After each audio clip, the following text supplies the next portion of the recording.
That's eating good in the neighborhood.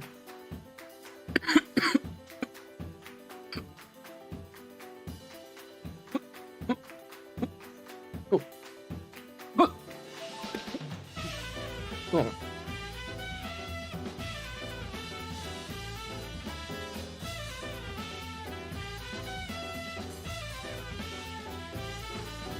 Yeah.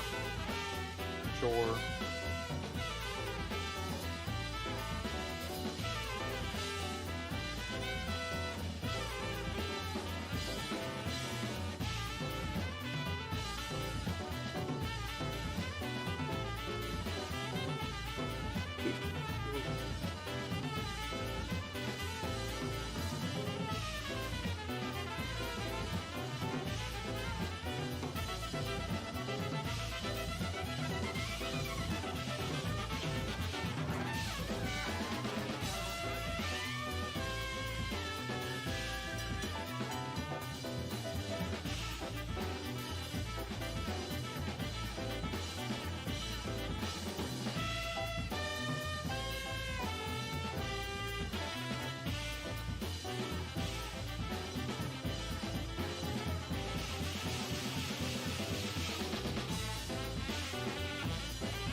Yo, what the fuck is good? Welcome back, dude. I need to shave. I need to shave so fucking bad. I need to shave so fucking bad, dude. This is gross. This looks bad. Kind of look like shit today. Kind of like shit today. My hair up all crazy and shit. My fucking kind of look all crazy and shit. Chat, I kind of look crazy. Yo, what's up, Quack? I just said hey to you, but what's up in the chat? What's up? What is up, chat version of Quack? Chat Quack, if you will. I got some videos planned to watch for today, or video. Maybe more than one, but one that we're definitely going to watch. So, everybody knows the Papa John situation. Everybody knows Papa John. He said the N-word. That's basically what we all know. As far as anything outside of he said the N-word, I don't really know much outside of that. So a video that I want to watch is a video called The Leaked Phone Call That Destroyed Papa John's Life. Because I want to know more about the Papa John N-word incident. I don't really know much about the Papa John N-word incident. I just know that he said the N-word. I ate a lot of Papa John's in school as a kid, by the way. That was like the go-to like delivery pizza. It was always Papa John's. And I'm going to be honest right now, I think Papa John's is mid as fuck. I think it's quite just the most okayest pizza ever. I like Little Caesars way more than I like Papa John's. Papa John's, I never choose Papa John's, bro. It's like fucking like Domino's, Little Caesars, Pizza Hut, Papa John's. You know? That's how I see it. That's how I see it.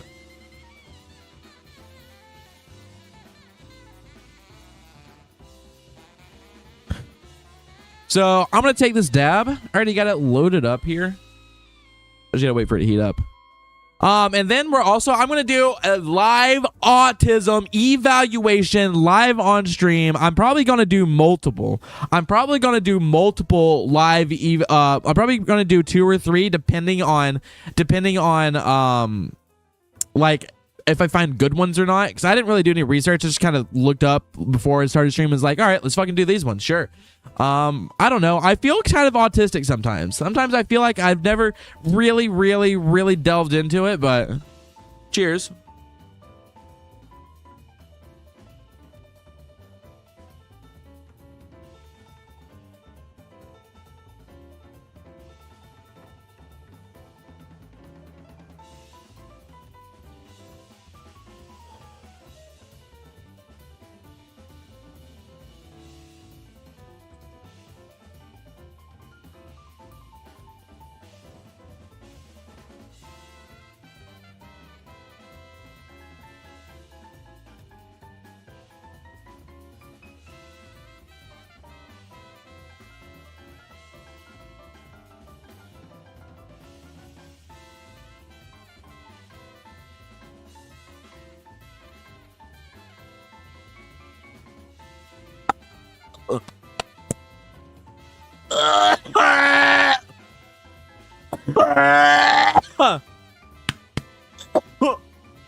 Oh my god, bro, with the rig.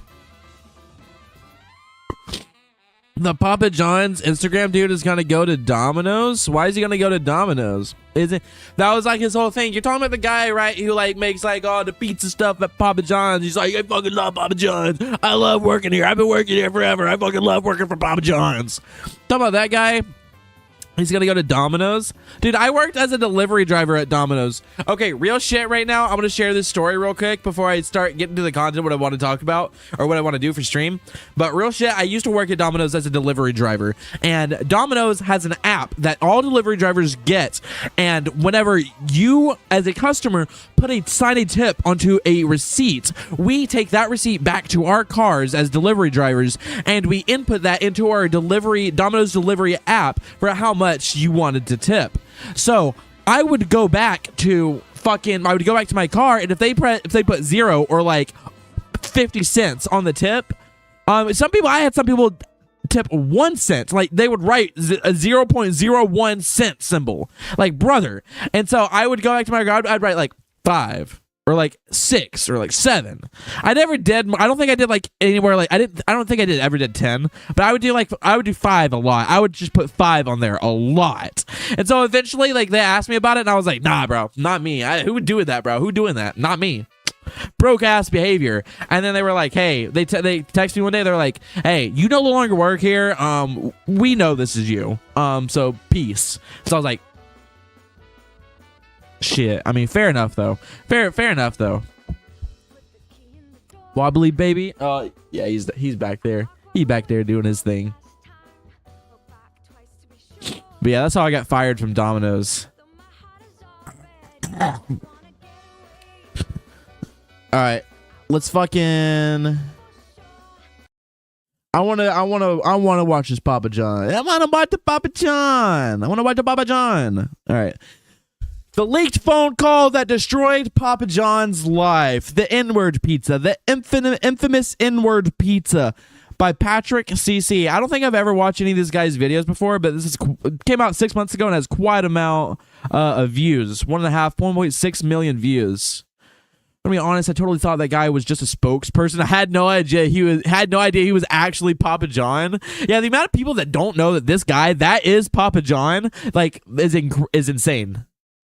Papa John Schnatter was once the trusted, smiling face of a multi-billion-dollar pizza empire, but one leaked phone call of him using a racial slur destroyed his company and reputation forever, and his response to the backlash could not have been worse, claiming that he spent nearly 2 years in a sort of racist rehab to stop himself from saying the slur. And we've had 3 goals for the last 20 months. No shot he had to go to N-word rehab.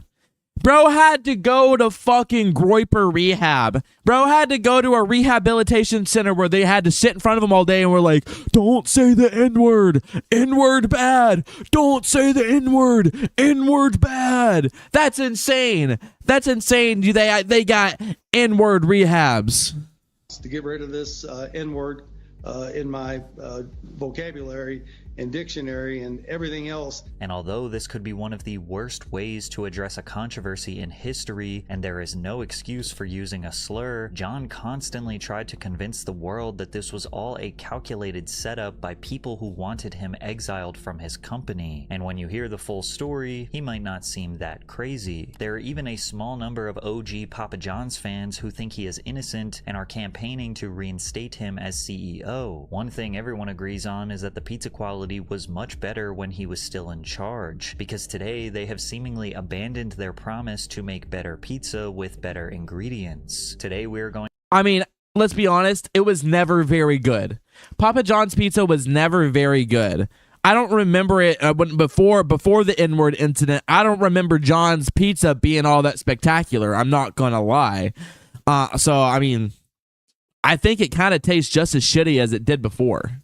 to assess the crash and burn of John Schnatter's career and reputation to determine if it was all a calculated setup. John Schnatter quickly developed a reputation for being a ruthless, no-nonsense businessman, but to compete with giants like Domino's, Pizza Hut, and Little Caesars, you aren't necessarily going to thrive by being a nice guy. Ironically, his persona to the public was the happy-go-lucky, trustworthy spokesman for the company, which created a difficult-to-manage dynamic between who he actually was and who the public thought he was. John proved his entrepreneurial skills when he saved his father's business from going bankrupt. Mick's Lounge in Jeffersonville, Indiana was a local tavern that was desperately in need of a new business strategy in the early 80s, so John took over. We cleaned the pool tables up, we cleaned the food up, we put handsome bartenders behind the bar.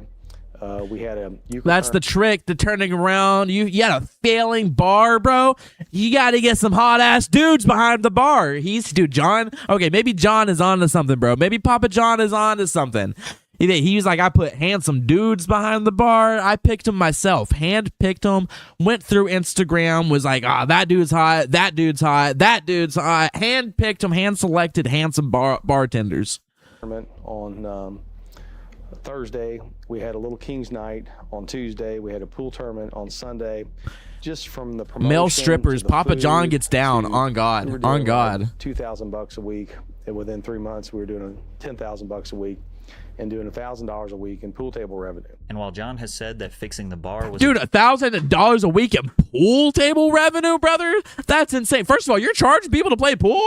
That's outrageous. I can go and play for free. Sometimes I've been to a bar before and not paid for shit and just played pool.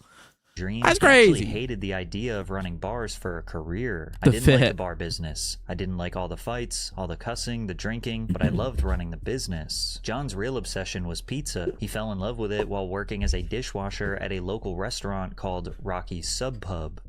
Whoa. Hold on. Go back to the fit. Cussing, the drinking, but I loved running the business. John's real obsession was pizza. He fell... You seeing this right now? Look at that. He kind of got that shit on. I'm not gonna lie. I'm kind of thirsting right now. Like, his legs kind of look really good. Crazy fit though. He kind of looks like the guy from Stranger Things, like, got older. What's that? Yeah, dude, he actually looks really like this. That kid with the curly hair from Stranger Things. He looks like that kid got older but didn't upsize his clothes. He just kept wearing the same clothes as he got older. So the clothes got tighter fitting. Fell in love with it. That's what he looks like. Dishwasher at a local restaurant called Rocky's Sub Pub. And I was washing dishes at Rocky's, and I hated washing dishes. And so you weren't allowed to make pizzas unless you were a Fondrisi, Joe John or Frank Fondrisi. So they got a good write-up in the scene. The thing took off. And sure enough, I got promoted from washing dishes to making pizzas, and that's when I knew that's what I wanted to do. Schnatter brought his father's bar back from the dead, paid off the $60,000 in debts, and started making pizzas in a broom closet to sell to the dishes. The customers loved the pizza, and the demand got so high that John purchased the shop directly next door and established the very first Papa John's location. John was a 21-year-old dreamer who was willing to work until he could no longer stand. He was always thinking of ways Why was he kind of jacked, though? Like, look look at him. Like, look at his biceps and like his chest, bro. Why was dude kind of yoked? Look at the stance. I mean, I understand why he got successful. Dude just exudes aura.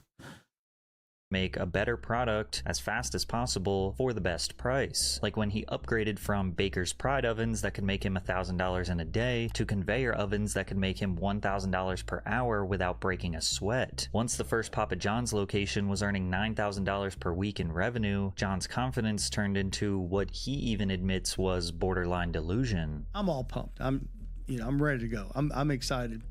We go down to Domino's, which is about 3 miles down the road in Grants Plaza. I walk in there.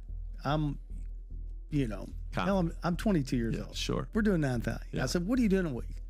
He said, "We're doing 6,000 a week." And I just basically looked at the guy and I said, "We're going to kick your ass in the whole world." You Now, said that. Basically. 22 years old. How I thought with one store, because we were whooping them in Jefferson, Indiana, we were going to beat them. But I thought that way, which is crazy. John strategically stole the best parts of other great pizza chains to make Papa John's the best of them all. He liked the cheese from Mr. Gatti's Pizza. He liked the sweetness of the Greek's Pizzeria sauce, as well as how they fulfilled a large volume of orders. He studied a local bakery to learn how to get his crust perfect. And he was even an employee at Domino's to learn how to optimize the process from orders. No way! Papa John was an op at the Domino's? No way! He was an op there to study their ways and to get the information, to sneak in and to extract information into the Papa John's business. Obviously, he didn't do it too well because the pizza still was shit and Domino's is clearly better. But fucking damn, bro. Far left, no shot, that's him. That's crazy. I thought this guy was him. No shot, that's him. That'd be crazy. Actually, maybe that is. Because this guy actually doesn't look at like him. Now that I look at him, that'd be crazy.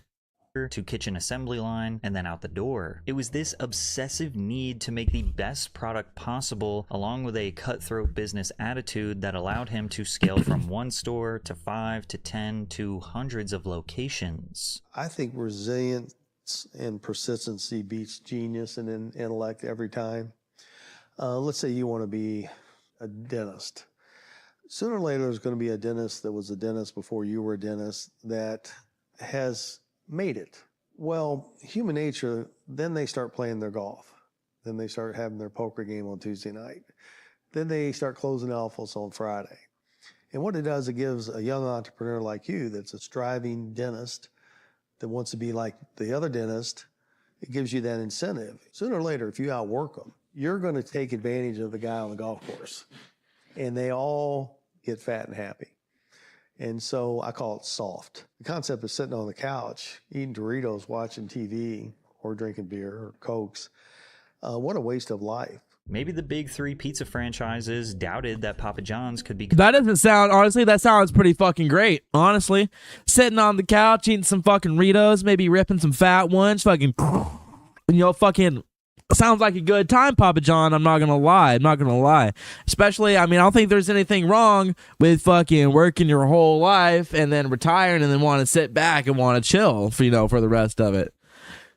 Become a real threat. Eating Papa John's, exactly. However, in 1993, everything changed. Papa John's became a publicly traded company, and after their IPO, they generated $25 million in investment capital, which was plenty of money to open thousands of locations across the United States. This is where the real takeover began. Unlike competitors who used mascots or attractive logos to promote the brand, John made himself the official spokesperson of Papa John's. He came off as humble, hardworking, and honest. He commissioned independent taste tests. Papa John's won big time. Maybe that's because our sauce is made with fresh-packed, vine-ripened tomatoes. Pizza Hut uses remanufactured paste. Anybody can claim to make a better pizza, but it's you, the consumer, who've decided. The advertisements just kind of plainly said, we're better because people think we are better. It's that simple. But Pizza Hut was not happy with these comparisons. They sued Papa John's, but ultimately lost in the U.S. Court of Appeals for the Fifth Circuit, which ruled that the slogan was puffery. The court said Papa John's claims weren't literally false, and thus didn't violate advertising laws. But how much validity was there to the better ingredients slogan? What really makes the ingredients from Papa John's John's better than those of the competitors? How do you really have better ingredients that make better pizza?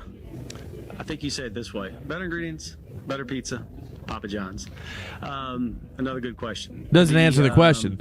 You can't make a silk purse out of a sow's ear. The reason our ingredients are better is because they cost more. And the reason they cost more is because they're real. Well, it is true that none of the ingredients used were frozen, and every single pizza was made practically from scratch. Employees do everything in the store besides making the dough. The dough was hand-stretched and formed for each order. None of the produce or chicken products on a Papa John's pizza is older than 7 days in the store, all of which is kept in a 36-degree cooler. Pork and beef products spend no more than 12 days in the same cooler. So yes, you could call the pizza fresh, but that still doesn't exactly clarify the quality of the ingredients. But Papa John's strategically keeps that a secret. You see, if you look on their website, you will see a simplified version of their ingredients they believe sound clean or natural. In the US, food manufacturers can legally omit certain additives if they are considered processing aids or present in trace amounts. That means Papa John's could have tons of sub-ingredients like anti-caking agents, emulsifiers, stabilizers, or preservatives that they don't legally have to disclose. Melanie Warner of US News tried to investigate what makes their ingredients better. When I called Papa John's customer toll-free number, I was told that for additional information on allergen or nutritional info, I should leave a message with Connie Childs, who would return my call the next business day. I left 2 messages, but Connie never called. Public relations wasn't much help either. My emails and voicemails went unanswered. Ironically, most people seem to agree that it isn't actually the pizza that got Papa John's famous. It's their garlic sauce that you dip the crust into. It's the fucking sauce! It's the fucking sauce! That's what I've been missing out on, apparently. I've not been getting the fucking pizza Papa John's, better ingredients, better pizza, special garlic dipping sauce.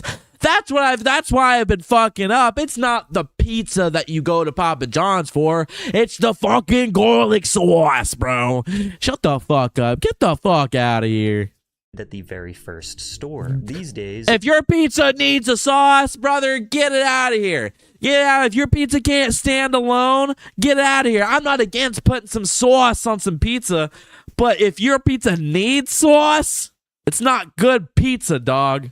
it is made with a slew of additives, mono and diglycerides, partially hydrogenated soybean oil, and the preservatives sodium benzenate and calcium disodium EDTA. So just because Papa John's used better ingredients didn't mean it was even considered remotely healthy. But Americans didn't care. By 1999, Papa John's had scored a 76 on the American Customer Satisfaction Index, above countless other fast food giants. Their stock price was peaking around $8 per share, had over 2,300 locations, earned over $800 million in total revenue. By all means, Papa John's was here to stay, and John Schnatter was set for life. And even though John portrayed himself as the humble hard worker, there is no doubt he was enjoying his hundreds of millions. Schnatter moved the corporate office into a luxurious... That Papa John's looks like a fucking...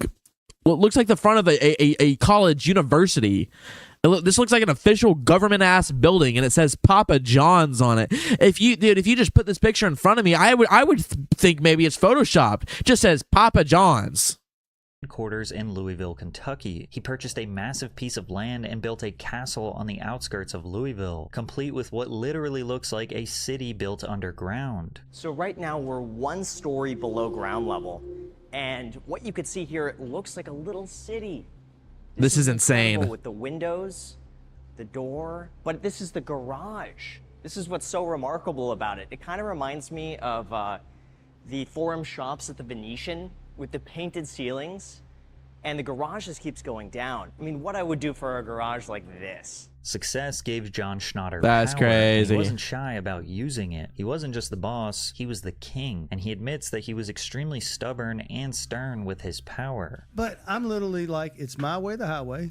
If you didn't do it my way, you know, I was bad. It was a benevolent dictator with an attitude. And How many although John's bikes you need? I didn't even see. I leadership didn't and see the tenacity made bikes. for groundbreaking advancements in the company, such as Pizza being the dictator. first pizza company to accept online orders in 2001. Ultimately, his inability to do anything other than his way led to a steady decline in the business. After profits dropped 3 years in a row, the board decided it was time for John to step down. In 2005, they replaced him with Nigel Travis, former COO of Blockbuster. But Nigel only lasted 3 years.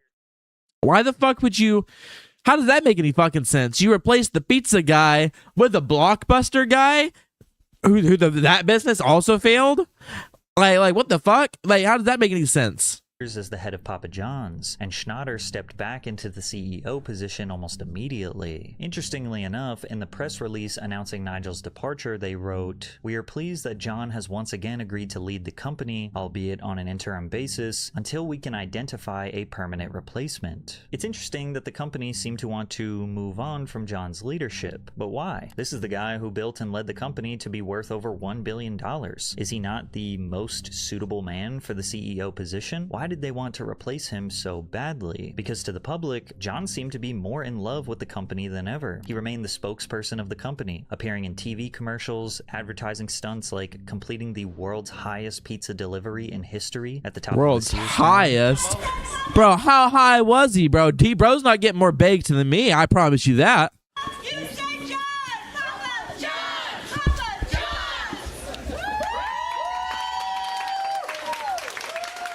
and even throwing half-court shots in front of a sold-out Kentucky basketball stadium. All right, that would be pretty hype. That would be pretty fucking hype if you did that. This guy did so many commercials, you would think he might actually show up to your house and personally deliver you a pizza when you ordered from your local Papa John's. Pizza? We got pizza. I'm John. We got Papa pizza. John. Hey. Papa's in the house. How about some Papa John pizza? And since the company was thriving due to his enthusiasm and the public's adoration for Papa, one wrong move could seriously damage everything. And as social media made it harder for any controversy to stay hidden, it was only a matter of time before we would find out why the leadership wanted him to step down years ago. That moment came in 2012 when John Schnatter criticized the Affordable Care Act, better known as Obamacare. He claimed that if the law went into effect, Papa John's would be forced to raise the price of their pizza by 11 to 14 cents per pie just to cover employees' health care. On an earnings call with shareholders, John said, "We're not supportive of Obamacare, like most businesses in our industry. If Obamacare is in fact not repealed, we will find tactics to shallow out any Obamacare costs and core strategies to pass that cost onto consumers in order to protect our shareholders' best interests." Of course, Papa John didn't support free healthcare because if Americans actually had access to doctors, they might finally realize his pizza is what's sending them there in the first place. LMAO. Multi-millionaire CEO who what can you say, man? Classic CEO doesn't want doesn't want the best for the consumer, wants to do what's best for the shareholders. He's got to the point where he's made his money. He doesn't need to he doesn't need to uphold this fucking, oh, I fucking love making the pizza image. He's rich. He likes his money, and the Obamacare is going to make his bottom dollar suffer, and he don't like that. So of course he's not going to be into it. Most CEOs aren't. So he's not unique in that.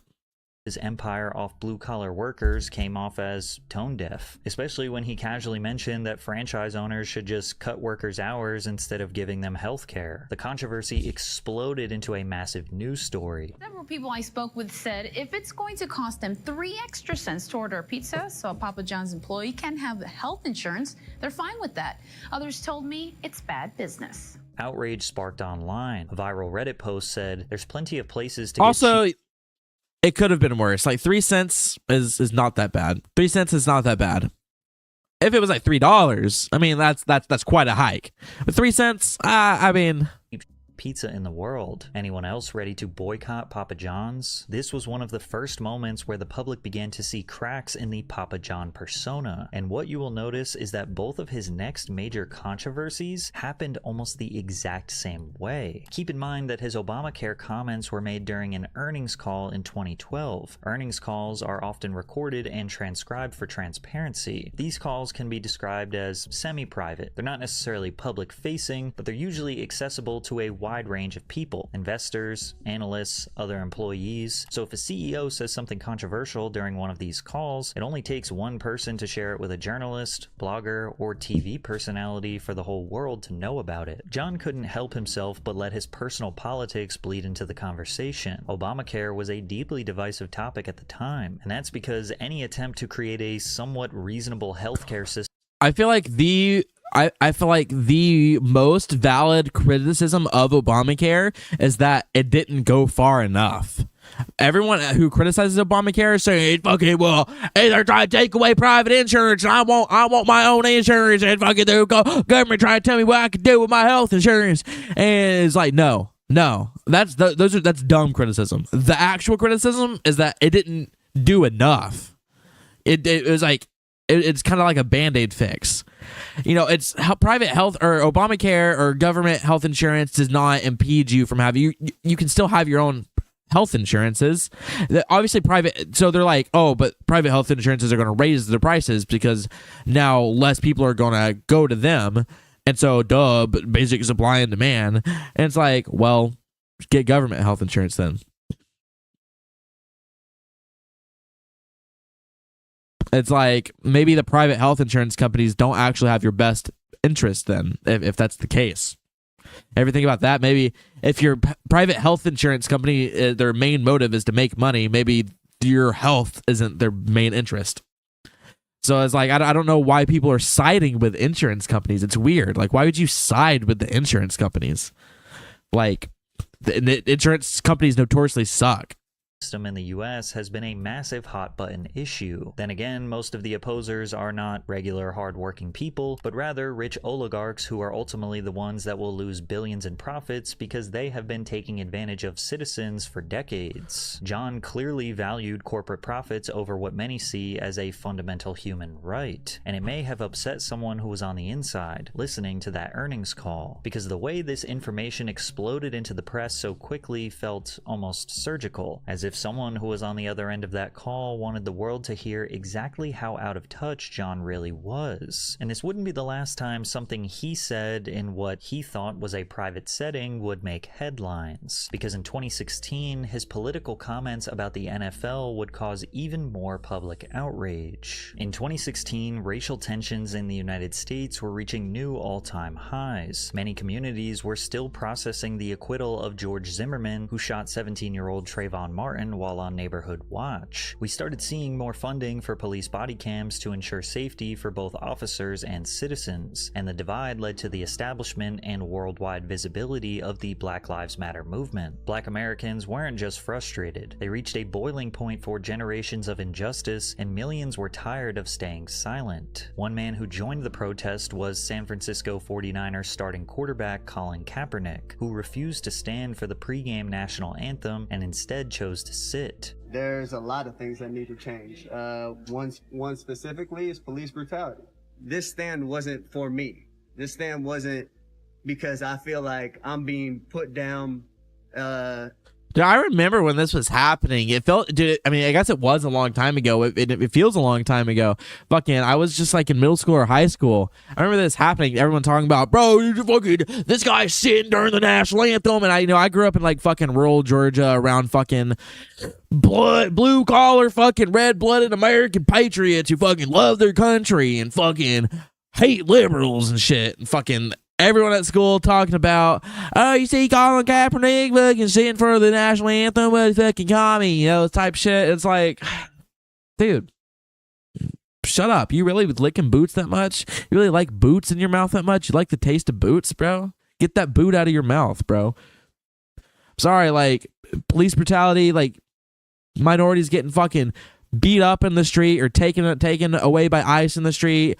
All that shit that was happening, or that is and was happening, been going on for fucking decades, bro. I mean, we should be allowed to call it out. We should be allowed to call it out without the fear of being canceled for it. It's like, and it's so sad because so many people are brainwashed. And I know I'm ranting, but fucking, it's just so sad. It's just so sad that when people call out blatant evil, it's met with immediate response that's just based on brainwashing. Like, these people are just brainwashed, and they can't call out the fucking the imperialism that's going on, you know? It's fucked. In any kind of way, this is because I'm seeing things happen to people that don't have a voice. The NFL issued a statement regarding the protest saying, quote, players are encouraged but not required to stand during the playing of the national anthem. Right away, everyone was divided on the issue. Some felt that Colin was perfectly in line to do what he did. There's no law demanding that you have to stand for the national anthem. However, others felt that Kaepernick had gone too far. The national anthem is traditionally there before the big game to salute those who died to defend the homeland. And to some, this was interpreted as an insult to those who made that unimaginable sacrifice. But this wasn't just one game. I hate this argument. I hate this argument for why you shouldn't sit for the pledge. It's because, well, it's disrespectful to the people who have fought to protect this homeland. First of all, military has not fought to protect, or has a lot of the times not fought to protect America. It has only served to marginalize and hurt and further American imperialism in other parts of the world. Generally, I'm not saying the people are bad, but that's what the military as an institution does. And it's very sad that people have to die for that. But I don't think that's what the pledge for. I pledge allegiance to the flag of the United States for America. That is not. I don't think there's anything in the pledge that talks about honoring the veterans and those who've died. It's saying, I pledge my allegiance as my personal allegiance. I am pledging that my loyalty to the United States. That's what the Pledge of Allegiance is. And that's what the national anthem isn't. It's just such a dumb argument. It's just such a dumb argument. You should. Oh my God! I'm gonna stop. I'm just gonna go. I'm just gonna stop. That lasted well over a year. Many players. It's just a bad fucking argument. It's just a bad fucking argument. There are probably good arguments. I'm not even against. I'm more against people having bad arguments than having bad opinions. If you want to have a bad opinion, fine, but have a good argument for your bad opinion. That way, at least I can have an interesting conversation with you. Followed Kaepernick's lead, opting to kneel as a more respectful form of protest. The conversation around the players kneeling seemingly amplified every week, with many conservative NFL fans saying that the political focus was ruining the game. But NFL chief Roger Goodell was supportive of his players' First Amendment right. Are you proud of Colin Kaepernick for taking this stand? Listen, I support our players speaking out on issues that they think need to be changed in our society. We don't live in a perfect society, Matt. Our players have strong views about things. So I support our players speaking out against that.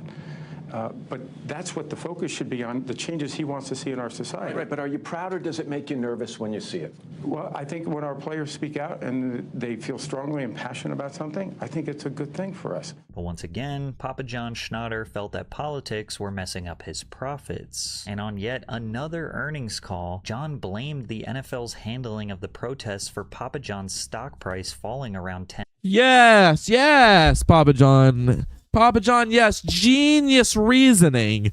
Blame the NFL calling Kaepernick protests for why no one wants to buy your pizza. That's why, not maybe because it tastes like shit and you've been openly against Obamacare. That couldn't be a reason.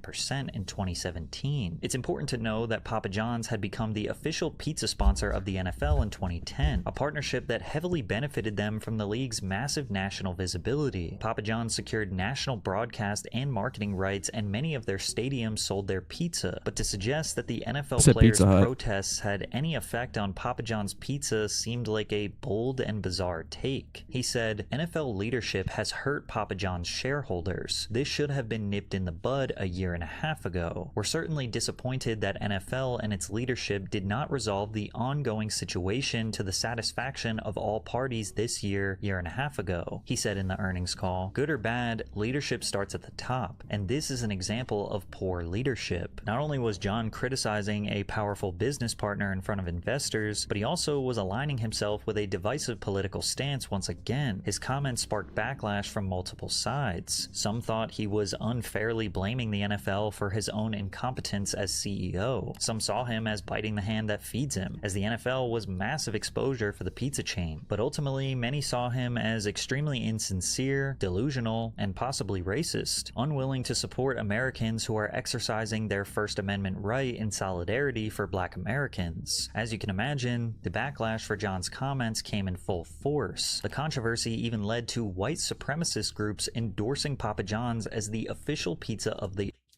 This pizza right here, crazy pizza, not the swastika, the swastika, crazy. The fucking swastika with the pepperonis on the pizza.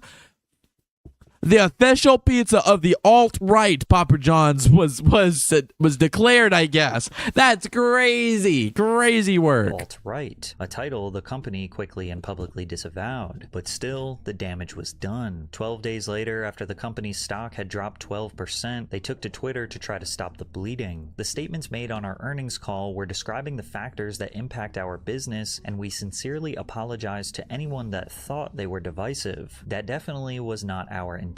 We believe in the right to protest inequality and support the players' movement to create a new platform for change. We also believe, as Americans, we should honor our anthem. There is a way to do both. This wasn't really much of an apology, but rather just a statement of things that we already knew. Once again, John's inability to keep his personal politics out of his professional life cost him and the company big. 1 month later, Schnatter resigned as CEO, but stayed on as chairman. Weeks later, a mutual agreement was met to terminate Papa John's as the official pizza sponsor of the NFL. They would be replaced with Pizza Hut. The company was going downhill fast, but still with a chairman's seat, John Schnatter still had power. But he would, for the third time, say something on a conference call that would officially destroy his reputation forever. Is that the N-word? Is it when he said the N-word?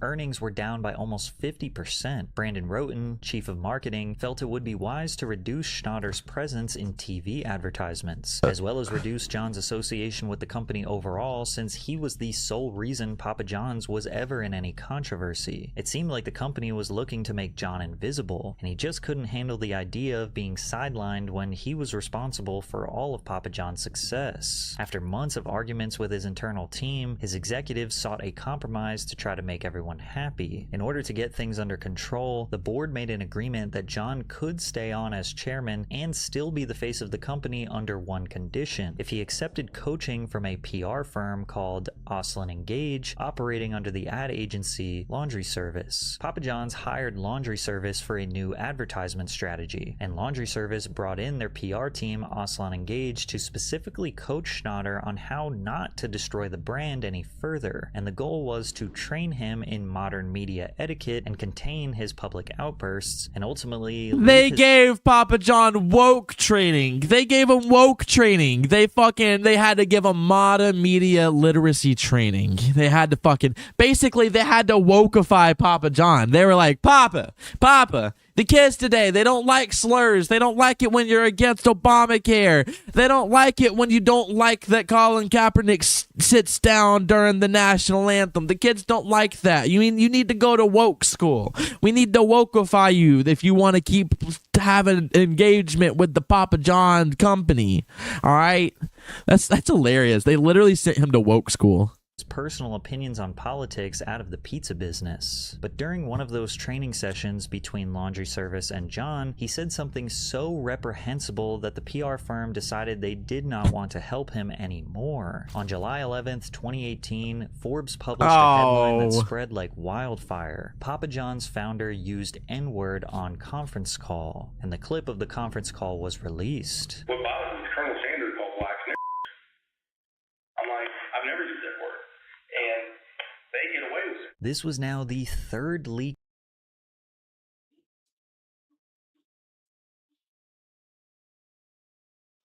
What bothers me is Colonel Sanders called blacks N-words.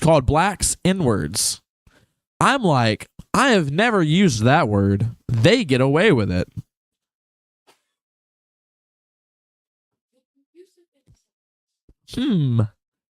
Interesting. So I mean, I guess guys, come on, let's cut him some slack. He was using it as like he said someone else said it. You know, he wasn't saying it. He was saying that someone else said it. It was Colonel Sanders. Colonel Sanders, the real racist here, guys. Why are we not talking about Colonel Sanders more? That's crazy. This was now the third leaked phone call that made headlines. On the call, John and the PR firm were discussing his response to the NFL controversy. His suggestion that Colonel Sanders used to say the slur came off as deflective to his own offensive behavior. Sanders' grandson, Trig Adams, responded to John's comments saying, "He's a weasel. Because he's prejudiced, he's trying to say somebody else was too." Sanders had absolutely no prejudice against anybody. There were a few people that initially tried to defend John, saying that his use of the word was actually him calling out. This is literally the meme argument I just made. This comment. I'm not sure why he was fired. He was referencing the fact that someone else used that language. There's nothing wrong with freedom of speech, which is essentially what he got fired for. If anything, people should probably stop eating at KFC because the guy who owned it was openly racist. This comes from a AA. What is A? This comes from an AA, Alcoholic Anonymous. Fuck that's. I mean, that's literally the meme argument I just made. His name is Crispy Smoke 420. Fucking okay. Yeah, he was referencing something. He didn't say it's like it's not that big a deal.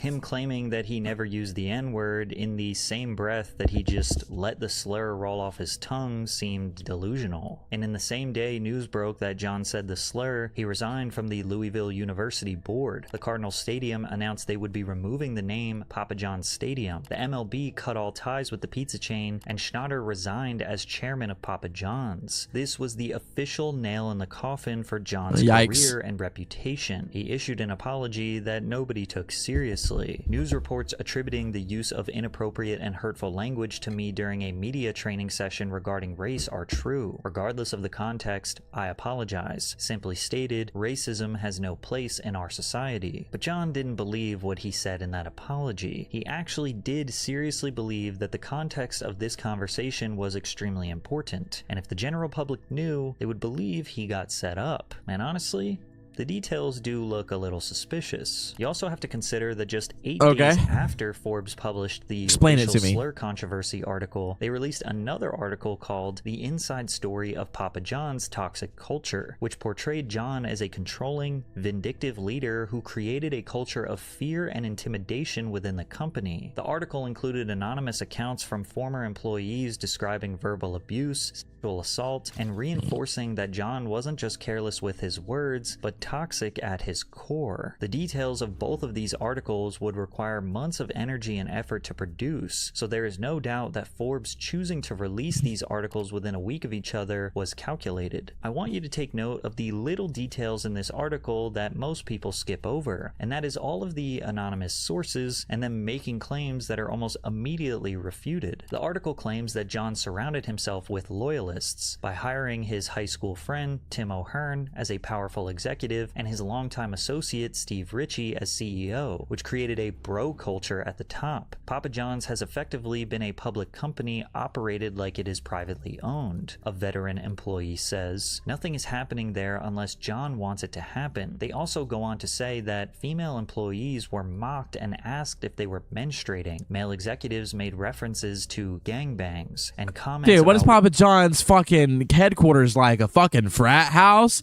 Talking to going around the girls like, yeah, dude, when you fucking admit like the fucking finger banging Linda over there. Dude, what the fuck? Dude, asking them female employees if they're menstruating? That's crazy. That's crazy. And you fucking period, bro. You fucking eat some bitches today. That's crazy, bro. What are they on? What, a frat or something? Disputed most of this story. Papa John's did not respond to repeated requests for comment. Ritchie, for his part, did not respond to a request for comment, and O'Hearn contested portions of the story. The language here is key. Disputed most of the story. Contested portions of the story. This allows Forbes to cover themselves legally while leaving the reader unaware of what is actually true or not. Like, here's a classic example of them trying to claim that John would cheat on his wife. One former executive says the married Schnatter would disappear for days on work trips, stirring suspicion that he was, quote, hooking up with girls. Schnatter denies this. So they make a random claim from an anonymous source. That is random. John denies Fair. it. So now it's up for you to decide if it's real. But in theory, they could make up anything with anonymous sources and just let John deny it. Ironically, they even tried to pit executives against him, but it didn't work. Schnatter remained chairman but was relocated to offices 20 minutes away, where he fought for control, contesting everything the new CEO did and forced board members to choose between him and his CEO. When Forbes asked Nigel Travis about it, he denied, stating, "Most of the time, John and I had a very cordial relationship." Here's another example. Over time, Schnatter started to visit the main campus more often to learn what was going on. He allegedly recruited Papa John's employees to spy on their colleagues. He read workers' emails, according to two sources with knowledge of the episodes, and sometimes conducted business from disposable phones. Schnatter denies that he accessed emails or recruited employees to spy on each other. Every claim they make is immediately refuted. They even had an extreme lack of evidence hinting at alleged sexual misconduct in the workplace, but published it anyways. During the trip, there was an incident with a 24-year-old female Papa John's marketing employee that resulted in a second confidential settlement and the employee's swift departure. 3 sources tell Forbes they know of additional settlements between Schnatter and women involving inappropriate conduct, though details could not be confirmed by publication time. A female employee says that Schnatter asked about her bra size and whether she'd slept with her previous boss, and that he never let her pass in a hall without giving her a hug. He denies this. It's going to sound like I'm vehemently defending the guy, but this type of reporting does seem hard to take seriously, especially from a major publication like Forbes. So there was an incident with a confidential settlement, but the details couldn't be confirmed and John Schnatter denied. So we don't know what happened, why it happened, who it happened to, or how it was resolved. These are valid lines of questioning to go down, like whether Papa John's a shitty guy or not. And I mean, he did say the N-word, like, and he has had some very shitty opinions over the years. I don't think just because someone is openly racist and a conservative is an asshole CEO, I don't think it's okay to just start making up shit about him. I don't think it's okay just to be like, oh, well, he actually got into this incident with a 24-year-old coworker, but none of it could be confirmed, and we don't know what actually happened, and we don't know where it happened or when it happened, just that it might have happened. And also he says that it didn't happen. So it's kind of he said, she said. It was like, okay, bro. It's like, well, what do you want us to do with that information? You want to go to the police and just be like, well, he did it. What evidence do you have? I said he did it. All right, I'm gonna go arrest him. It's like, well, okay, bro. It's like, no, that's not how society works. You know, he might have done it. He might have done it. We just don't have the evidence. You know, you just can't do that. You can't just fucking say that people are guilty based on no evidence. It's not fair. So why was that information published? The most interesting detail most people skipped over was no sources cited in this article approached us. All were contacted directly. So a 30-year-old multi-billion-dollar company with thousands of employees watched their CEO get into multiple major public controversies and allegedly had created a toxic workplace of fear, spying, and misconduct, and yet nobody approached the media to tell their story, but rather the media came to them looking for the inside scoop. And even still, at John's lowest moment, they couldn't get one person out of the hundreds of thousands of people that worked for Papa John's to publicly confirm any of their claims. But the general public did not focus on these details. To most people, John was a racist, a toxic ruler of a pizza empire, and possibly a assailant, which is why most people thought he absolutely lost his mind when he started publicly claiming that he was set up and that the day of reckoning will come, as he was now on a campaign to destroy the company he built for 30 years. I would just say, stay tuned. The day of reckoning will come. The record will be straight. Why not set the record straight now? I mean, what is it about the record that's not straight? Stay tuned. How Stay soon tuned. will that happen? Stay tuned. Sooner than Stay later. This is tuned. actually really sad. He looks like he's on the verge of a mental breakdown and a path to insanity, all because of a pizza. The general public just laughed him off. They didn't know all of the complicated nuances of the situation. Even animators like Meat Canyon couldn't help but spend hours recreating a painful interview. The day will come. Judgment will be made. You will scream, but they will fall upon their ears. Dude, these are fucking hilarious. Will be the cornerstone of this utopian future. I will cover the world with my passion. And every time John tried to defend himself, he just made it 10 times worse. I mean, again, you have a public board that paints its chairman complicit, passive, or active. They paint the founder as a racist. They know he's not a racist. It's just unbelievable. And I used to lay in bed just going, how did they do this? And we've had 3 goals for the last 20 months to get rid of this N-word in my vocabulary and dictionary and everything else because it's just not true. Figure out how they did this and get on with my life.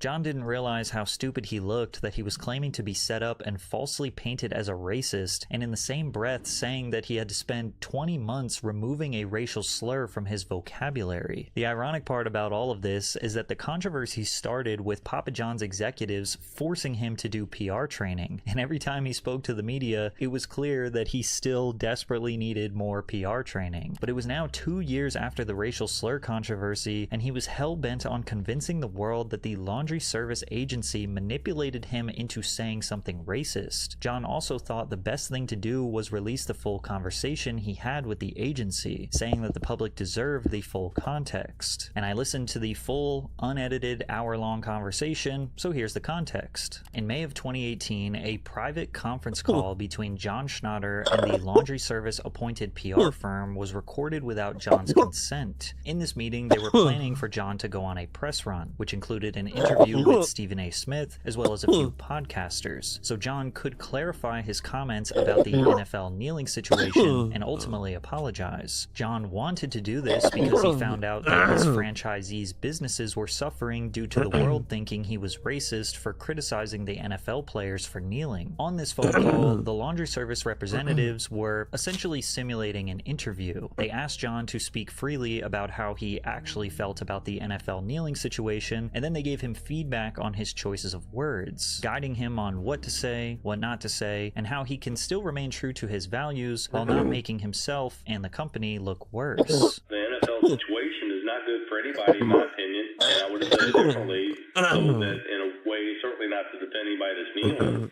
but to not further inflame the situation which I despise, which is the division of the country. That's how I would say it. Is that gonna hurt you guys? I don't think it will hurt us, but I do think, if possible, we need to come up with some way to say that I would have acknowledged how the reason that people were protesting being an important thing we have to fix in our society, something like that. Yeah, I think you lead off with exactly how I said it in the meeting. I wouldn't change what I said, but I would change how I said it. And then what I mean, I can say that. What do I mean by that? You tell me. Yeah, what I mean. How would I say it differently?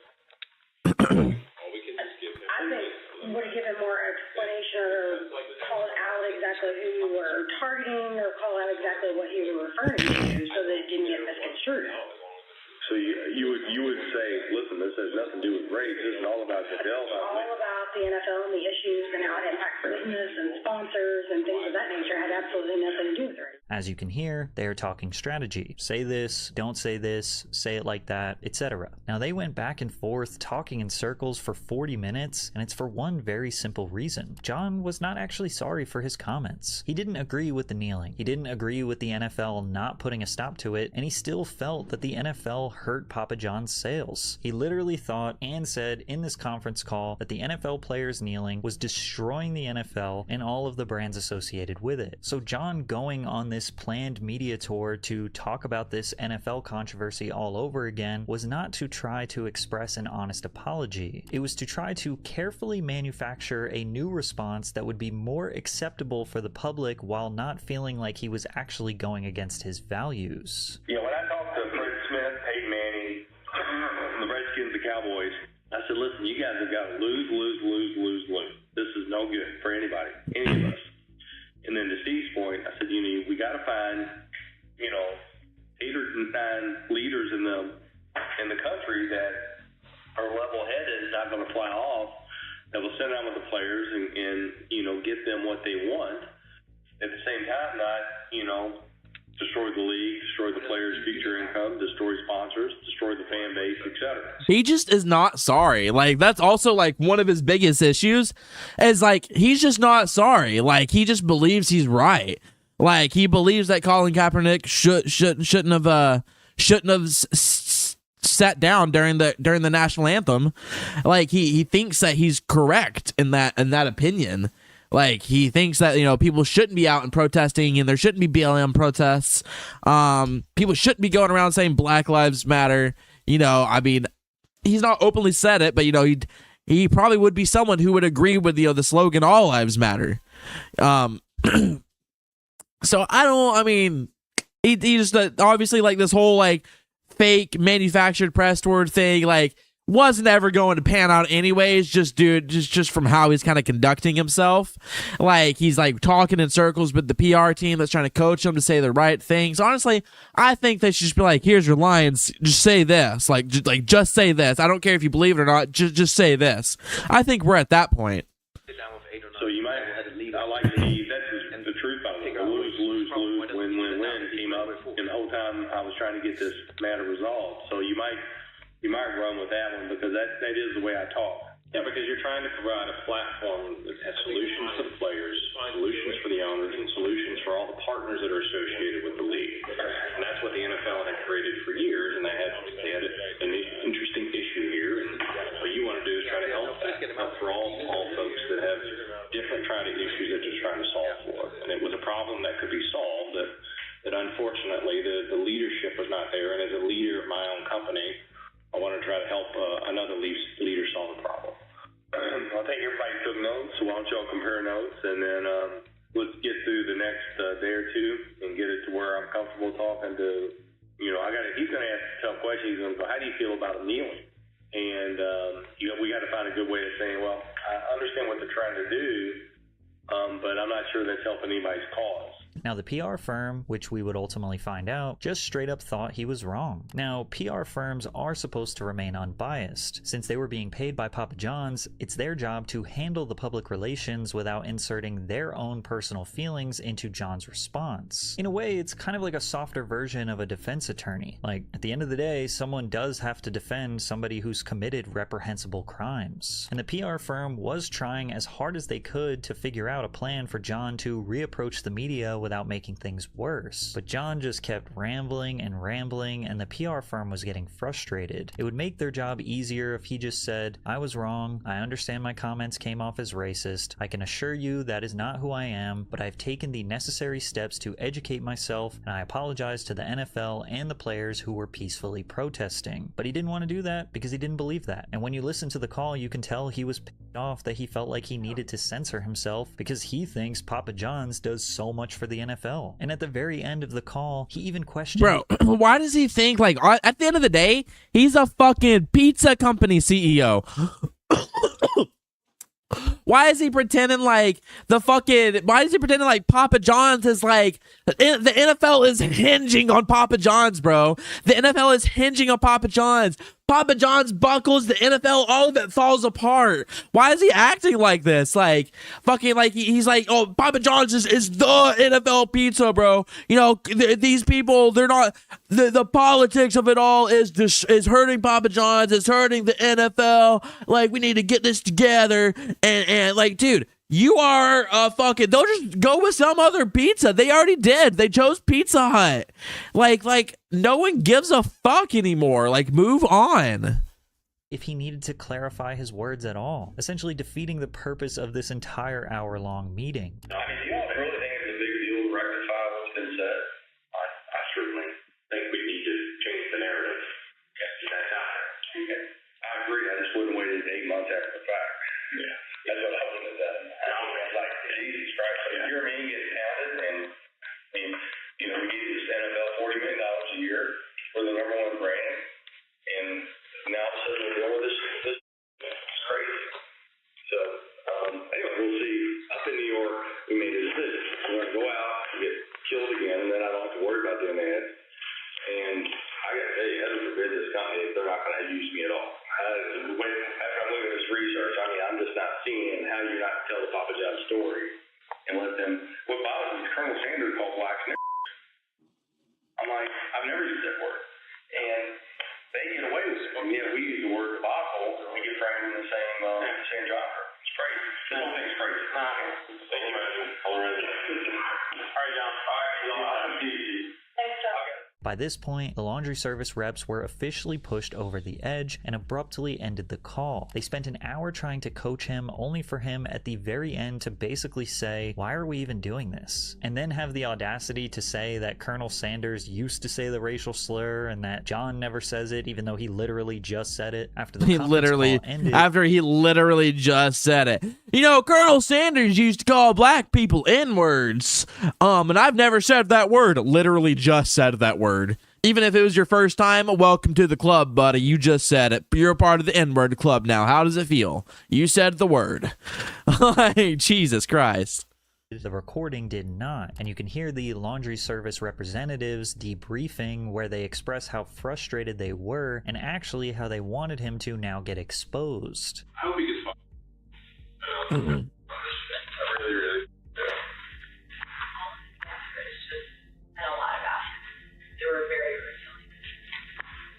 Yeah, I mean, that's already all been revealed to me. Yeah. So I just wanted to go out and talk. Yeah.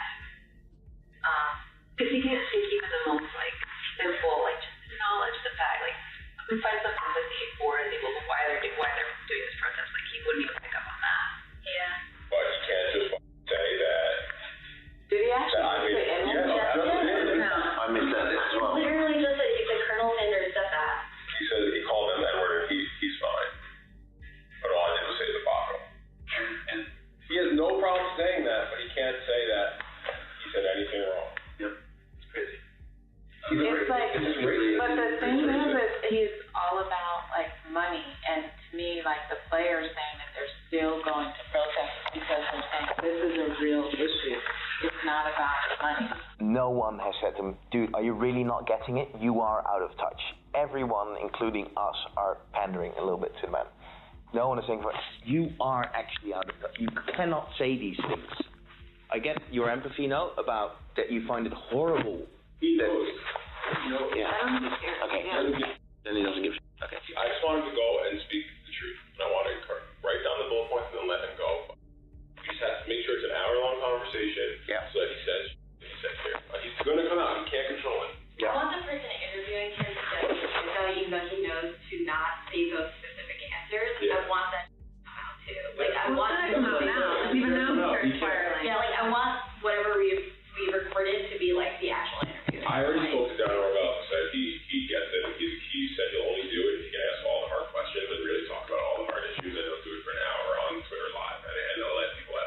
As you can tell, the PR firm was fed up. They straight up felt that John was wrong, that he could not accept it, and that he was a racist. And now actually, instead of helping him, they planned on setting up interviews where he would be asked really tough questions, hoping he would speak exactly like he did on the private phone call to expose himself to the world that he is a racist. But they actually just sped up the process. They didn't schedule any interviews and instead leaked the audio of him saying the N-word to the press out of resentment. And John tried as hard as he could to express to the public that he wishes he didn't say the actual word, but rather the phrase that represents the slur. The context was used as a contrast. I never used the word. This guy uses the word.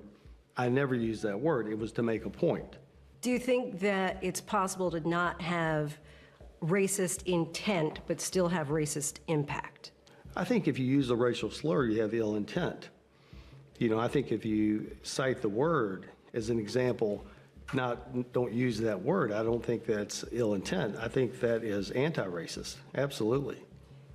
Would you agree that the N-word, the real word, is arguably the weightiest word in the English language?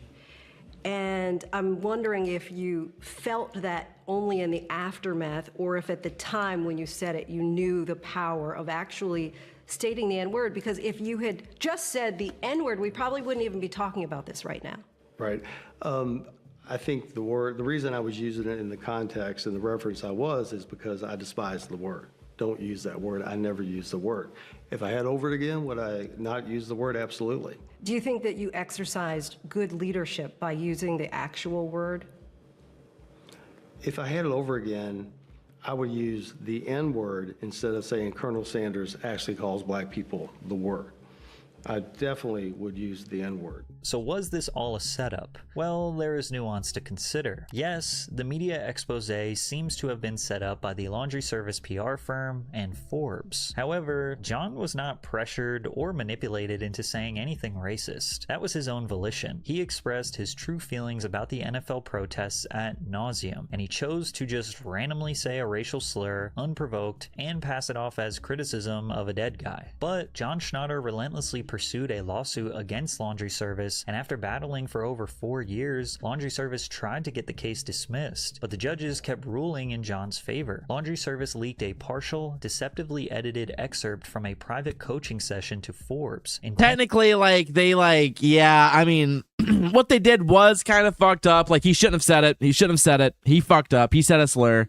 But but it is supposed to be I get why they're ruling in his favor. I get that. Intentionally distorting comments Schnatter made against racism and reversing their meaning to harm the Papa John's founder and the iconic brand he built over 34 years. Laundry Service subsequently provided a doctored tape of the conference call to Papa John's International with several crucial minutes deleted. The case was ultimately settled out of court in John's favor. So yes, John was set up in regards to how this information got to the public. Yes, he is a terrible communicator, but whether or not he is actually racist is up for you to decide. And even 6 years after he has been removed from any and all operations from the company, sold off a lot of his stock, he's still doing podcasts and interviews today being extremely critical of the Papa John's brand, claiming that the quality of the Papa John's pizza has gone significantly downhill since he left the company. Gone from a hand-tossed dough to where they now do it with a machine,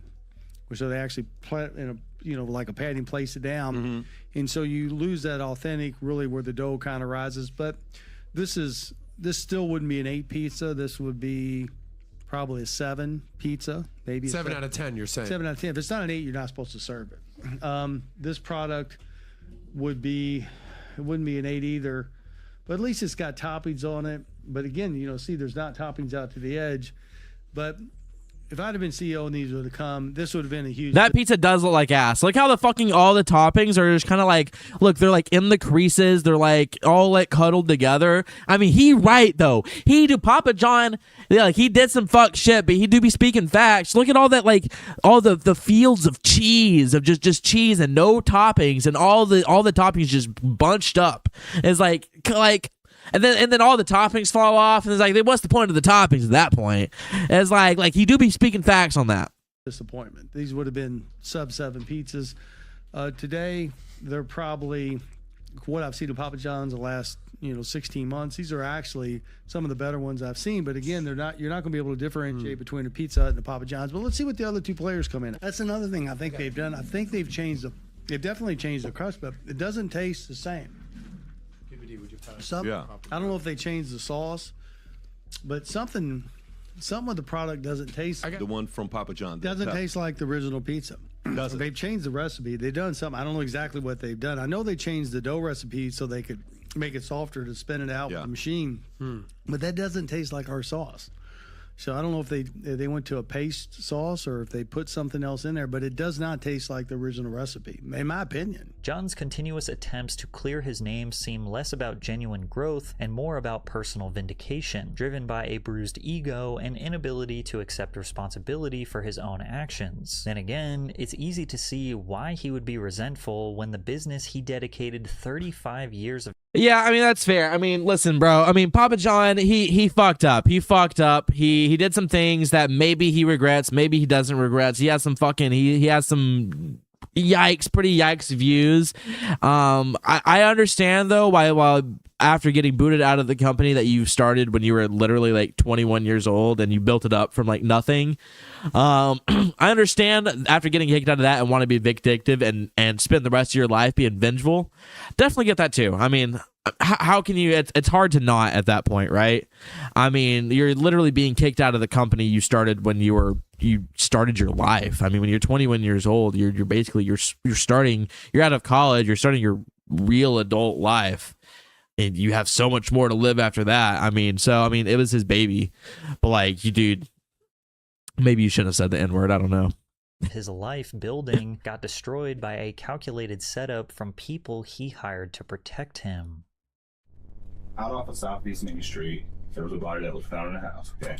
No, this is a different video. Oh, that's a pretty good video, though. I'll give that guy, I'll drop that guy a follow. Patrick CC. All right. I'm about to take his yab. About to take a yab.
Oh, dude, I have so much cat hair on me. Fuck.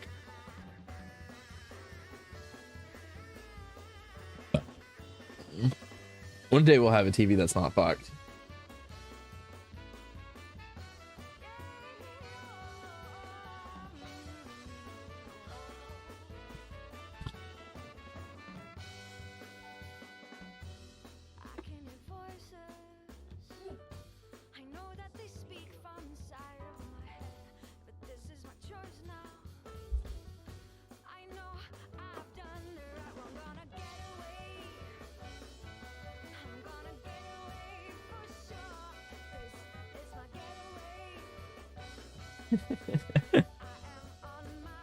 Yeah, it's over there. I kind of smell it from over here.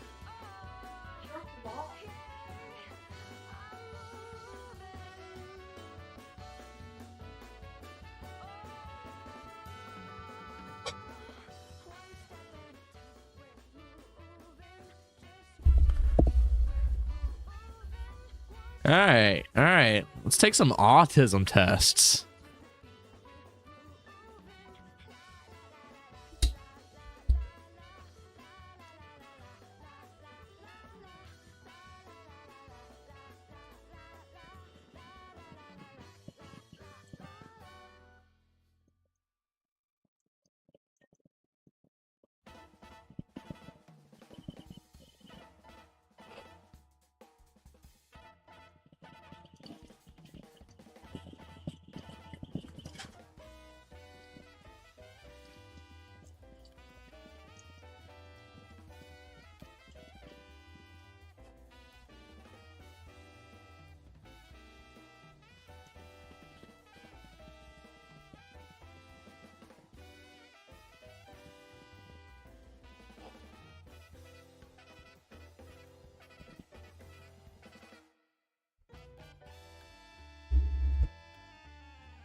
All right.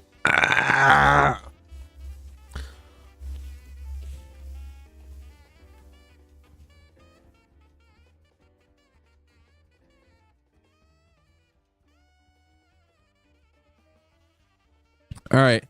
Take a short autism test. All right. 30 questions. How was that short? All right. I prefer to do things on my own rather than with others.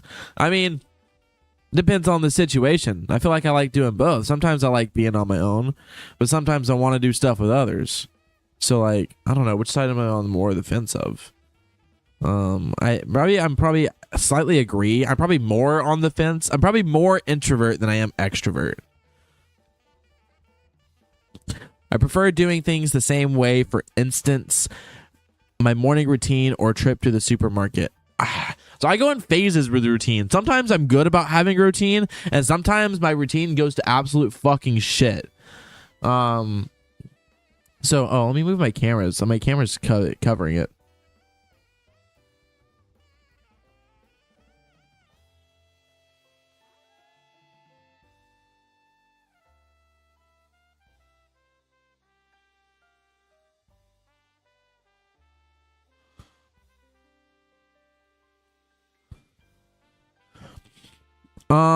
So I'm gonna say slightly disagree. I like when I am on a routine, but I'm bad about staying on a routine. I find myself becoming strongly absorbed in something, even obsessional. I do have spouts of this. I don't know if it's ADHD. I've never been like diagnosed with ADHD, but like it's definitely like one of those ADHD traits that you hear about on like TikTok and shit, and you're like, oh, maybe I do have that. Maybe, I don't know.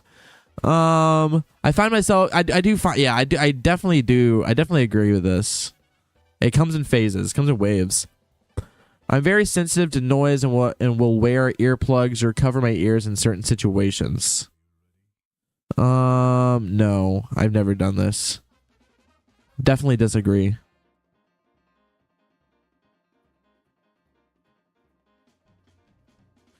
Sometimes people say I am being rude, even though I think I am being polite. Slightly agree. I find it easy to imagine what characters from a book might look like. Slightly agree. I find it easy to talk in groups of people. I have to get warmed up. I have to warm up. I need like some icebreakers or something. I can't just jump right in, especially if I don't know the people. Like, is it strangers? Is it friends? How long have we known each other? You know, who are the people? I mean, so I'm gonna say slightly disagree. I feel like I'm bad at interacting with like specifically groups of people. I feel like I'm bad at interacting with groups of people. I am more interested in finding out about things than people. I mean, not necessarily. Sometimes people are interesting.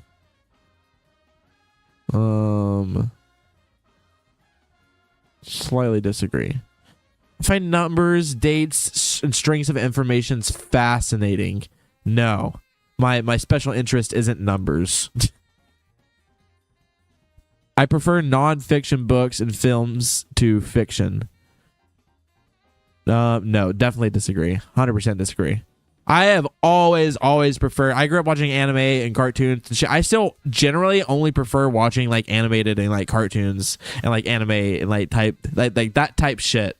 Like generally, I don't like watching like IRL like people like real people type content. Unless it's like, it has to be really, really fucking good. Like I watched Game of Thrones and that was really fucking good. I've watched a few other things. I find it upsetting if my daily routine is upset or changed. When I am on a routine, yes, it bothers me a lot. And especially because sometimes it takes me a really, really long time to get on a routine. So since it's taking me a long time, if something upsets that routine, then I fucking it really, really throws me off because it's taking me a long time to establish it, and then it gets upsetting. So I'm like, damn, I finally in a routine, and then fucking something had to happen. So I definitely get when I am on a routine, I definitely like get this. It's difficult for me to understand other people's facial expression and body language. I feel like I overanalyze people's facial expressions and body languages. Whether that makes it difficult for me to understand, like I'm not always correct. It's something I definitely pay attention to a lot, though. Say slightly disagree, or slightly agree. No, am I right more often, or am I wrong? I mean, I guess I don't really know. Slightly disagree.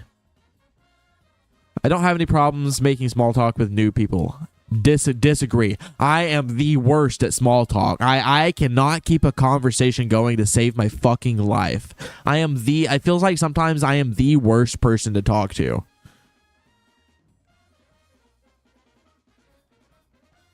I notice very small changes in a person's appearance. No, definitely disagree. A lot of the times I don't notice shit like that. A lot of the times I don't.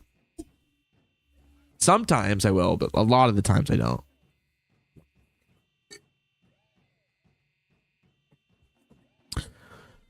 When I was young, I used to play lots of Let's Pretend or imaginary games.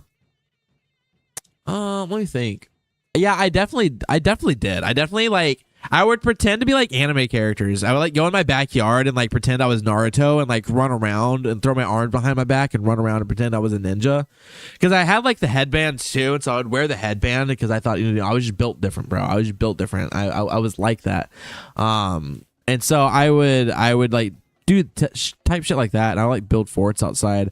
I would do a lot of like pretending, especially because I was poor, and so I didn't sometimes I didn't have a lot of toys, or I didn't have toys that I wanted to play with, so like did a lot of pretending.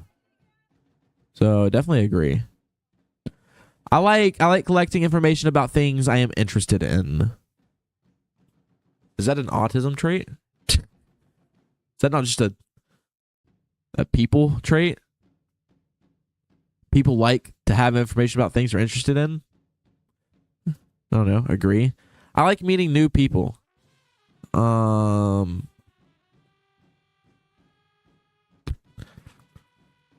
Like is a strong word. I meeting new people.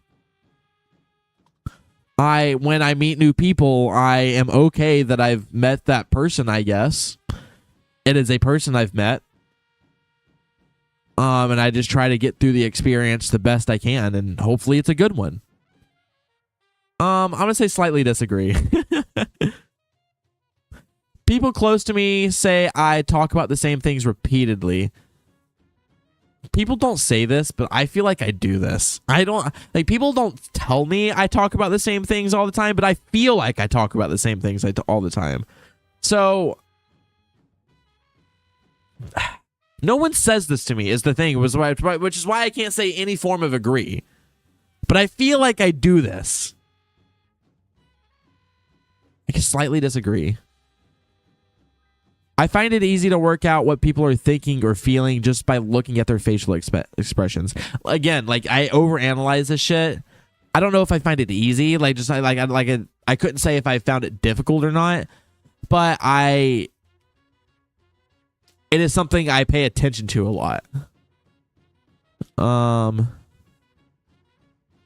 Slightly disagree. I wouldn't say I'm good at it. I don't know, but I pay attention to it. I try to make solutions of it.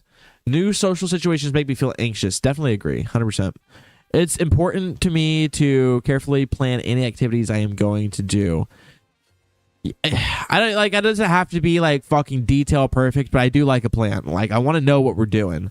And if we veer off, like it does kind of stress me out a little bit. I'm like, all right, well, that's not what we said we were going to do. We didn't say we were going to, go to the mall, and, we didn't say we were going to go to fucking Walmart after we go to the mall. That's not what we said we were going to do. We said we're going to go to the mall, and we're going to go to the mall, and then we go home. That's because that's what we said we were going to do. We can't go to Walmart because that's more time that we're out, and the more time that we're out, it means that we're not at home, because that wasn't the plan. The plan was to go to the mall and then go home.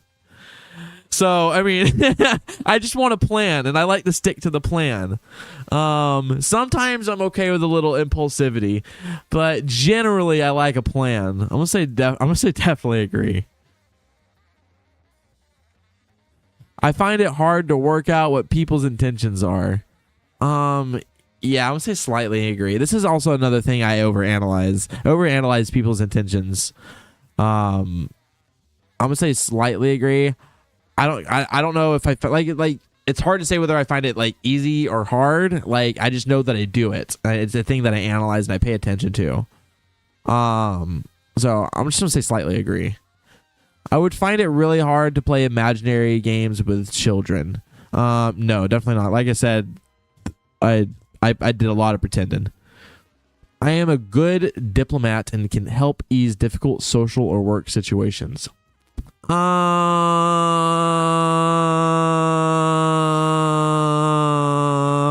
I feel like it depends on the situation.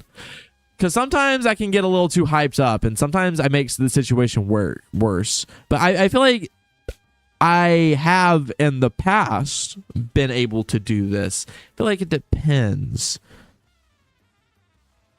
I don't know if I'm good. Like I said, I don't know if I'm good or bad at it, but I have done this in the past. I'll say slightly disagree. I'm probably worse at it than I think I am. I am often the last person to understand a joke.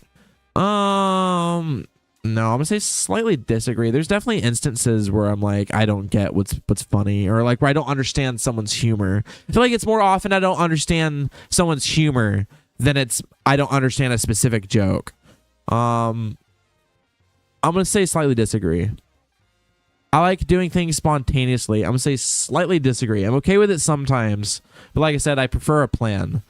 I can be impulsive, but like I'm okay, like impulsive, like we're sitting at home, we're not doing shit, and it's like midnight, and we're like, let's go to McDonald's. I'm like, okay, I can get down with that. But like, that's not the kind of impulsivity I'm down with. So I'm just gonna say slightly disagree. I can get down with it sometimes.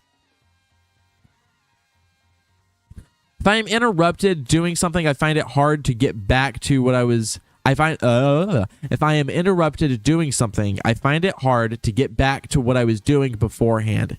Yes, absolutely. I feel like honestly having two monitors sometimes is almost like just distraction city. Like sometimes I'll be doing something and then I'll be like, I'll look over into another tab and I'll do something over there, and then I cannot for the life of me remember what I was doing before, or I remember I was like, I was on this page, but what was I doing on this page? And then I'll go on my phone, and then that's a whole rabbit hole. And then yeah, I definitely agree with this. It's definitely hard for me to get back to doing something. Like if I'm like locked in, if something like needs my attention and I have to do something else, and then getting back to it, impossible. Or it's at least I can't do it as efficiently as I was doing before. I notice patterns and things all the time. I'm gonna say slightly agree. I don't know. I would say I don't know about all the time, but I feel like I do notice a lot of patterns. Especially like in myself, just like in my day to day. I have some very strong interests and get upset if I can't pursue them. Yes, very yes. Yes, hardcore agree with that. If I can't pursue my interest, it is very upsetting, because then I'm like, well, what's the point of life? Might as well just fucking kill myself. That is something I have to say I agree with. I can tell if someone I can tell if someone I am talking to is getting bored. I don't know if I can tell, but this is one of those things like where like I analyze a lot, and it's an insecurity I have that the person I'm talking to isn't interested in the conversation I'm having with them. And maybe that's a projection, because sometimes I am like that with people. But also I feel like I'm like that because sometimes I find it hard to stay paying attention to things. I don't know. Do I agree, or it's a slightly on one of the other sides? I would say slightly disagree. Get my results. Am I autistic?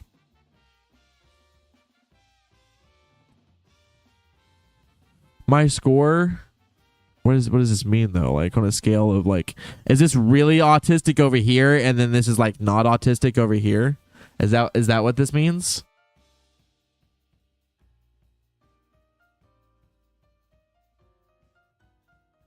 Borderline indication. What does that mean? Your results suggest there are signs of autism in your responses today. This is only a short screening tool and it cannot give a diagnosis, but it does suggest a more detailed assessment could be helpful in understanding your experiences and what support might make a difference. So if this is like middle, like average autism, this would put me a little bit more autistic though. I don't know. This says some of the questions though I wasn't so sure about though. TBH. Let me see if I can find a different one. I want to take like one or two more. There's just one straight up from Psychology Today. I can take that one. 20 questions. It says it'll take 3 minutes. I'll make it take probably way longer than that because I'll just yap.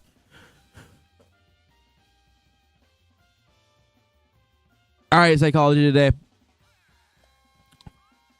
Use the key below. Answer the questions based on how strongly you agree or disagree with the statement. Okay, strongly disagree, neutral, or strongly agree. Okay, I only got 3 options this time. I had 4 last time.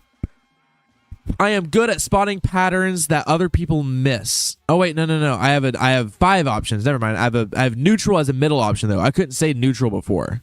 I am good at spotting patterns that other people miss. I'm gonna say I want to say neutral on this. I'm gonna go neutral. I should probably try to give as little neutral answers as possible because that it doesn't give like, at least they say to do that I think. But I'm gonna probably give a few because I do genuinely feel neutral about some of these. I prefer to do things the same way every time. Not in reference to routine, but I think like doing specific things, I like to have a specific way I do them. Like I make spaghetti the same way every fucking time. I make the noodles, I make the vegetables. I always do onions and peppers, and I put the ground beef in, and I make it all together in mushrooms, and then I mix it all together with the fucking same sauce. I use the same sauce that I've been using since sophomore year of college, and then the Bertolli's fucking sauce that I get from the Fred fucking Myers, and I make it the same way every time. So certain things I'll say slightly agree. I don't do everything I do the same way every time, but there are definitely many aspects of my life that I do the same thing every time. I do it the same way. I find it challenging to understand the unspoken rules of social interaction. I'm also going to say slightly agree to this. I feel like I feel like I'm not interacting appropriately for the situation. I feel like I'm not interacting, or I'm saying the wrong things, or I'm kind of getting the wrong read of the room, and that maybe like it's not the vibe I thought it was.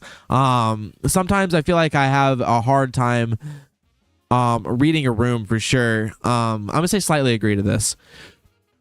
People often tell me I'm being rude when I'm not trying to be. I'm also going to say slightly agree to this. I feel like sometimes I can be more blunt than I'm trying to be. When it's not, I'm not trying to be blunt or rude. I'm just trying to be clear in my communication. I'm trying to not let anything be misconstrued about what I think or what I believe. And I think sometimes that can be misconstrued as me being rude when I'm not trying to be rude most of the time. Sometimes I am trying to be rude because I can be petty and an asshole, but most of the time I'm trying to make my communication clear. So I'm gonna say I slightly agree to that. I have 1 or 2 special interests that can feel all-consuming. I don't have the same special interests all the time. I definitely, like I said in the last one, I feel like I do have certain things that go in phases that consume my interests. But it's not. I haven't had like the same things throughout my whole life. I mean, I guess like I've always liked anime, but it's never like consumed my interests. I went to school for music. I mean, and I've always liked music. That's definitely one of my biggest interests throughout my life. And maybe playing video games. So I guess that's my 2 main ones, is music and video games. And I guess anime might be my 3rd one. But I would say it kind of goes in waves. I'm very sensitive to physical sensations such as how my clothes feel on my body. I wouldn't. Okay, this is another one. I wouldn't say very sensitive, but I do be going into the clothing sections of stores and like I'll walk up to it and I'll feel the clothes and I'll be like, no, absolutely not. Just based on how it feels or not. And I'll walk up to it and it's like, yeah, this is a good feel. This is a good feel. And I'll be like, all right, yeah, I'll get that one. I'll get that one. Like I'll base entire purchasing decisions based on how a fabric feels. And I feel like that's fair. There's no way that's like an autistic thing. That's just a it's like, you know, it's like when people have like texture preferences for foods. It's like that, but for your clothes on your body. There's no way that's an autism thing. I'm gonna say slightly agree. Eye contact can feel uncomfortable for me. Yes, I try because I was always taught that eye contact was polite and you should give eye contact, and so I try to give eye contact, but it definitely does feel uncomfortable for me. I'm gonna say slightly agree. I especially with people in like high, and I guess this is less to do with eye contact, but it's whenever I've done it with like teachers, like I've had like talks with teachers and they look me right in the eyes. Sometimes even when teachers specifically do it, it's like it freaks me out. I don't know why. I'm good at small talk or routine chit chat. Hard disagree. We talked about this before. I am shit at it. I am shit at small talk. People tell me I'm too literal. This goes back to the bluntness thing before. Yes. People tell me like people don't say this specifically, but like I get misconstrued for being rude or people say I'm too blunt. I'm gonna say slightly agree. In conversations, I'm often unsure of when it's my turn to talk. Oh my god, yes! I hate this because I've been so embarrassed before when I've accidentally been in a group of people and someone said something and I thought they were talking to me, but they were actually talking to like someone next to me or someone else, and then we both start talking at the same time and I'm like, oh. And then I realized that they weren't talking to me, that they were talking to the other person, and I'm like, I like malfunction. I don't know what the fuck to do, and it's like it feels like the most like soul crushing, anxiety inducing thing ever. It is. I hate it. It is awful. You say yes. I do get unsure when it's my turn. I often like accidentally start talking as someone else is also talking. It is awful. I hate it. That's one of the worst feelings. Repetitive movements like pacing or flexing my fingers comfort me when I'm stressed.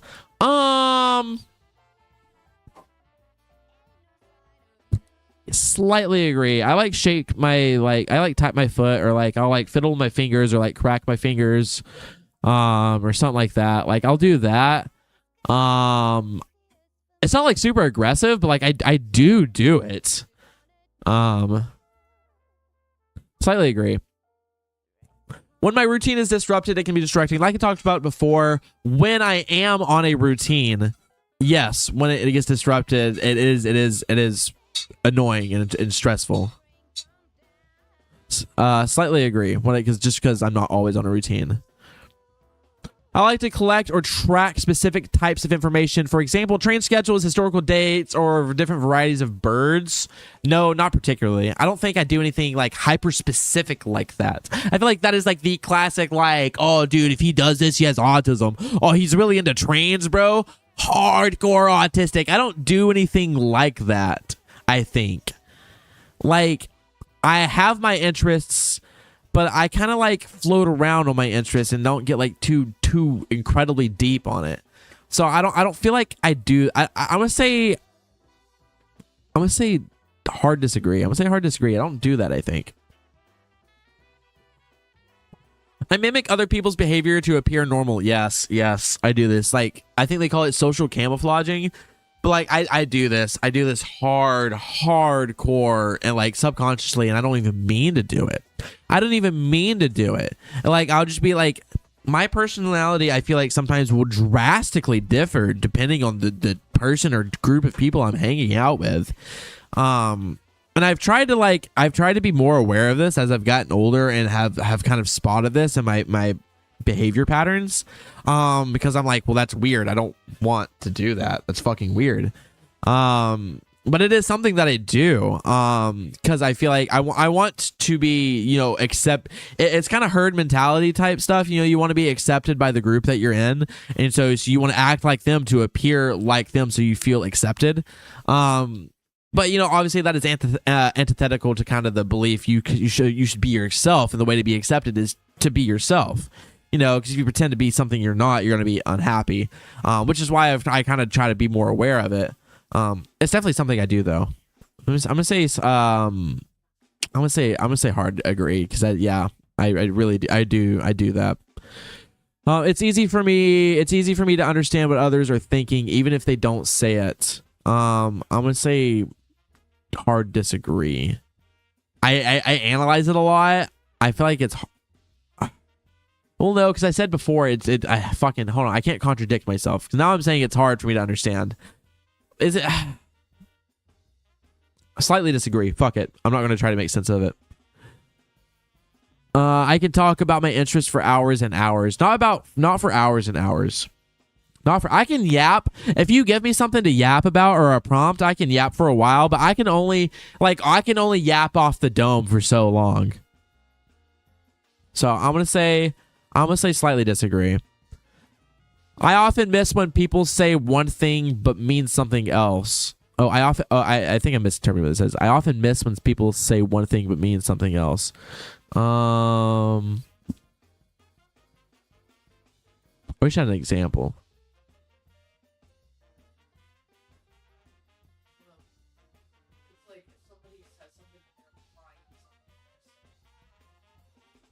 I guess I do. Maybe.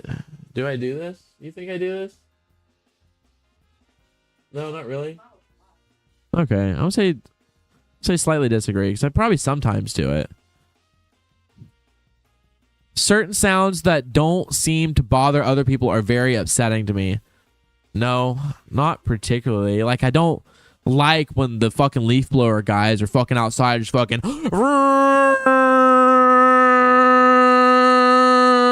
for literally like fucking 3 hours straight. But like, I cope. So I don't know. I'm gonna say hard disagree. I generally can just get over that.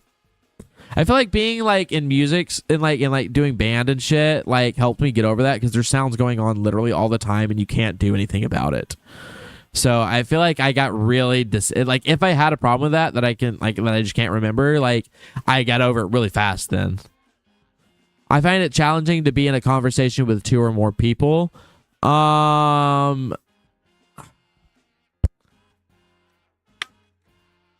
Sometimes I prefer to be in group conversations because I can kind of just zone out and listen. But also sometimes it can be hard for me to get a word in or find the courage to like work up the courage to like say stuff, because sometimes, especially if I don't like know the people super well, I can find like I can kind of psych myself out of like saying things. I'm gonna say neutral on this, TBH. I'm gonna say neutral. Imagining something that's not real can be difficult for me. No, I feel like I have a pretty good imagination. I'm gonna say hard disagree. All right, what's my score? 59 out of 100. I gotta fucking dude. I barely failed, bro. I almost passed. Or okay, this is what the curve looks like. Me, I am in the. Is this the percentile? The y-axis shows the percent of respondents in each score range. Okay, that's this, right? The y-axis is up and down. The average score for this test is 55, and I got 59. Charts represent average scores in your area. No personal information is collected. Okay, blah, blah, blah, blah, blah. What does this score mean? So 37 to 63 means some signs of autism. Okay, fair enough. So I'm like in the middle range. 64 to 83 is several signs of autism, and 84 to 100 is many signs of autism. So yeah, it's basically like I got like almost a D on the autism test. All right, let me see if I can get one more. Two of them so far have told me that I'm somewhat autistic though, which I could have guessed myself, but That's what they've indicated to me.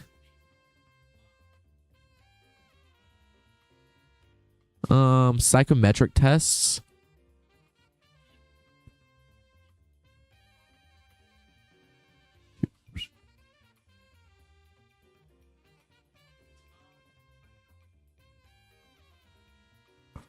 Oh, there's a short autism spectrum quotient.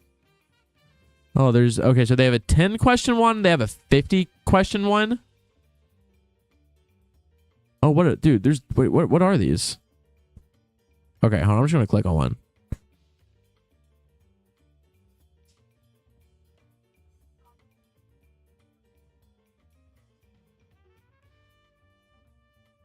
Take the test here. Okay. Whoa. Rothschilds, bro. Thank you for the follow, man. Rothschilds, like Rothschilds, like the banks, bro. You a big ass banker in the chat. Thanks for the follow, though. We're gonna take this last autism test. The last two we took indicated that we're somewhat autistic, which I could have guessed, but that's what they've indicated to me. All right. Okay. Hope you're doing okay though. I often notice small sounds when others do not. I do this more when I'm baked because I get paranoid. I don't think that's autism. I think I just get really fucking high and I'm like, what the fuck was that? Or people breaking in, and then I look in the closet and I'm like, if someone were to hide, it would be right here in this fucking corner where I'm looking. And so I don't know that's an autism thing. I'm gonna say slightly disagree. All right, when I'm reading a story, I find it difficult to work out the character's intentions. Oh, dude, how does this make me like? I feel like that makes me more dumb than autistic. I feel like I just am bad at reading. Like, how does that make me have autism? I feel like I'm just bad at reading. Like, I do have trouble working out the character's intentions, but I feel like I also have to read things like a bajillion times. It takes me forever to read a book because I have to reread the same sentence over and over again to comprehend what I just read. Be like, okay, this is what he's doing. So I'm gonna say definitely agree, I guess, because yeah. I find it easy to read between the lines when someone is talking to me. I'm gonna say slightly disagree. I prefer things to be told to me straight up, just straight. I don't want people to beat around the bush when they're talking to me. I just want you to say straight up what the fuck you're talking about. I can try to read between the lines, but I mean, I'm not successful a lot, I feel like. So, slightly disagree. I usually concentrate more on the whole picture rather than the small details. No, I'm gonna say slightly disagree. I feel like the whole picture is important, but I definitely do. I feel like I focus on details because I feel like those are also important. I know how to tell if someone is listening to me, or if someone listening to me is getting bored. Like I said before, I don't know if I can tell. But it's something I analyze a lot. Like when people are listening to me, like I said, I think it's also like an insecurity thing. I get insecure that the things I'm saying aren't interesting and that people I'm talking to are finding me boring. And so I wouldn't say I know how to tell. I would say it's something that I analyze a lot though. So I'm gonna say slightly disagree just because I probably am bad at the analyzing that I'm doing. I find it easy to do more than one thing at once. No, I'm fucking shit at multitasking. I'm bad at it. It stresses me out. I can do it for a little bit, like in small spurts, but then I shit my pants and I go goo goo gaga. I'm a little baby. I don't want to pay taxes. Leave me alone. So, I'm gonna say slightly disagree just because I can do it sometimes, but like I really am not very good at it. I find it easy to work out what someone is thinking or feeling just by looking at their face. No, definitely disagree. I feel like just by looking at their face, bro, who can find out what someone is thinking or feeling just by looking at their face? Like, I guess, like, you can determine their emotion, bro. Like, if someone's looking angry, you can say they look angry, but, like, I feel like you need more context than that. I feel like you can't just show me an angry face and be like, did they do the murder or not? And it's like, well, I don't know. Who the fuck are they? Like, did they fucking, what was the motive? Like, I feel like we need more. I feel like, no, disagree. If there is an interruption, I can switch back to what I was doing very quickly. No, like I said before, you fucking interrupt me, especially if I'm locked in, dude. I am like, I'm not getting back into what I'm doing, like, or I'm not being very successful at it. It's very hard for me to like fucking. That's why I'm shit at multitasking too. Because like even when I try to do it, I find I only get like surface level type shit done. Like, and I don't really get actual product. There's no real productivity. So I'm gonna say definitely disagree. I like to collect information about categories of things. We talked about this before. I'm gonna say definitely disagree. Like I'm not into like fucking train schedules and shit. I don't think I have that kind of autism. I find it difficult to work out people's intentions. Like I said before, like I don't know if I find it difficult or not, but it's something I analyze for sure. It's something I analyze. So I'm gonna say slightly agree. My score was 8. What does that mean? The AQ10 doesn't offer a lot of insight as it outputs just a single score. According to the test, scores of 6 or higher are indicative of autism or a significant number of autistic traits. No single test is conclusive, and the AQ10 is not at all comprehensive, but higher scores may warrant further investigation. Well, you heard it here, folks. Major autism guy in the house, I guess. Big autism guy. Big autism guy. Put that on my resume. Now I can weaponize that and use that to my advantage and be like, you can't do that. I'm autism. Now I have, dude. Now I'm a minority. Now I can finally be oppressed. The American dream.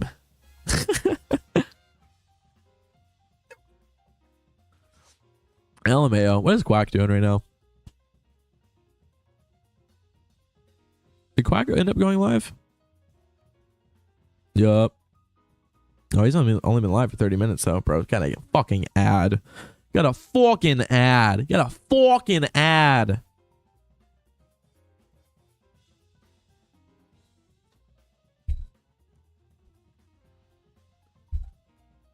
Hit this dab real quick.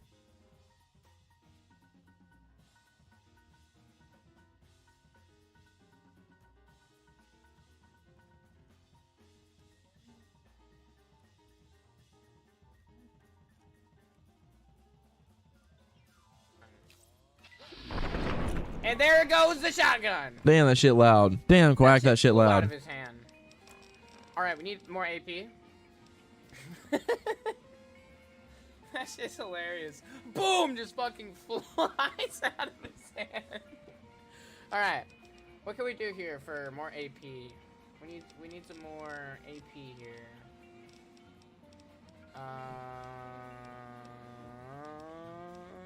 HP. Ooh, there we go. Booyah. We'll take some of that. Instantly turn. This is the only other guy with a gun. We're gonna blow his head off. Clean.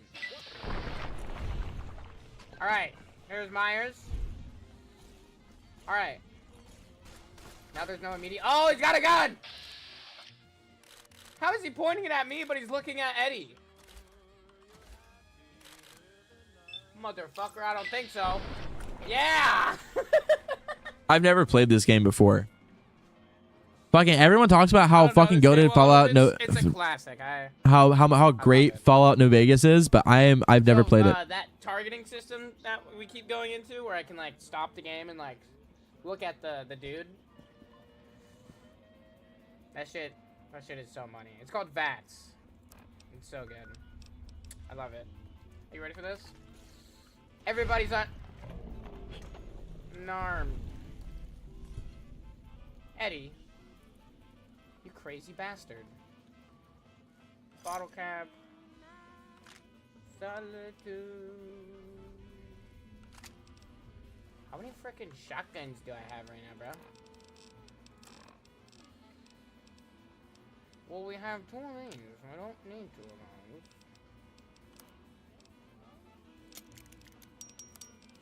Single shotgun.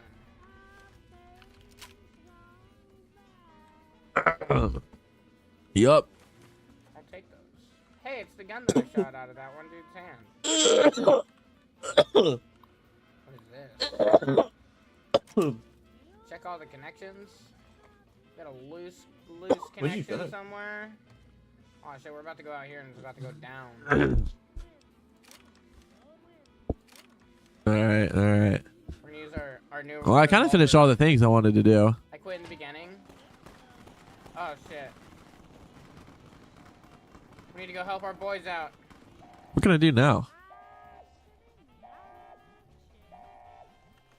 Never mind. We don't need to go help our boys out. The boys got it. I quit in the beginning. No. I played the fourth one but got frustrated. Yeah. Yeah, the fourth one's kind of complicated. I mean, they're all kind of complicated, but yeah, once you get the hang of it, it's pretty easy.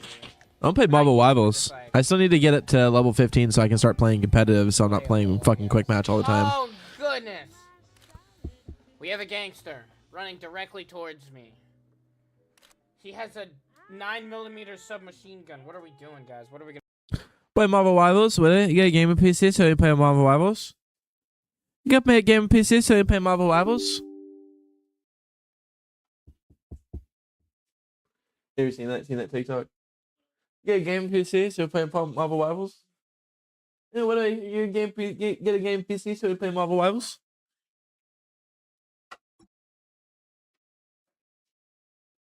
It's a big rep.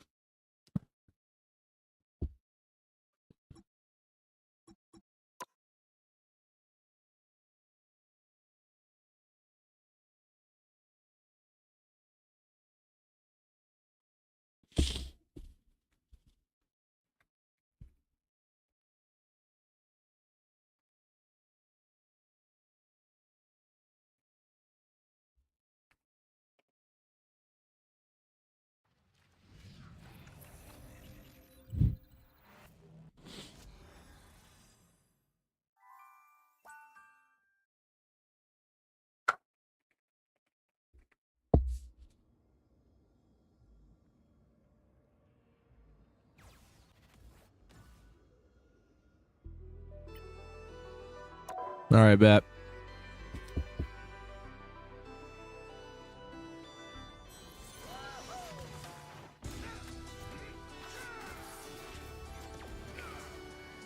Dude, the music in this game actually fucking goes hard, though.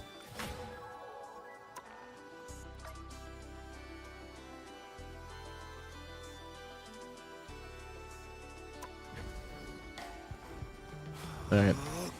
Stream seems to be handling it better today. I guess since it was probably my first time, maybe my PC was still like hadn't fully processed the giant fucking wiener that Marvel Rivals is, I guess, on my computer.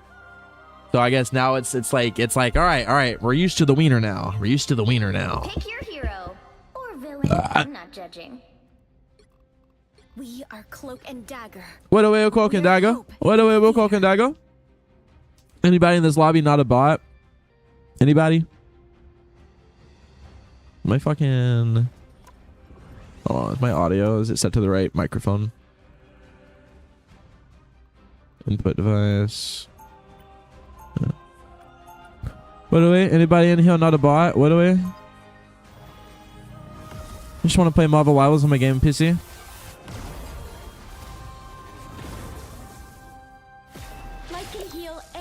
Can harm.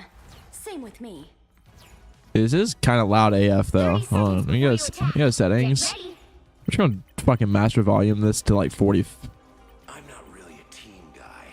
I've got more than enough voices in my head. Funny. I heard you were an Avenger once. Yeah, but it didn't last long. And I burned my ID card. Forget the card, son. Just show us that man who carried. Okay, that's a little better. Yeah. All right, gang.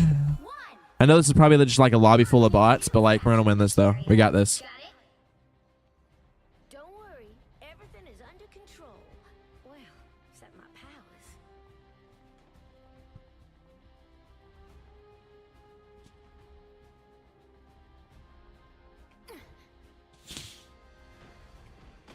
The enemy has arrived. I like the cold.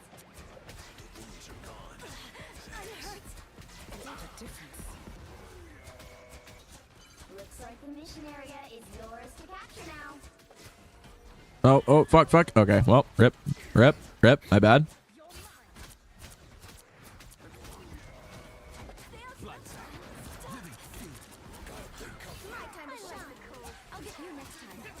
Oh, fucking Jesus Christ. Oh, Jesus Christ. They're fucking us hard.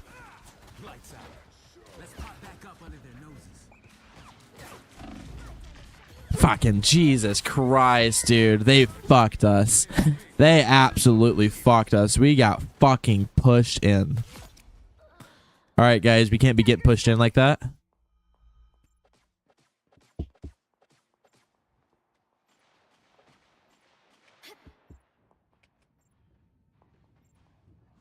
Well, look who's up to no good.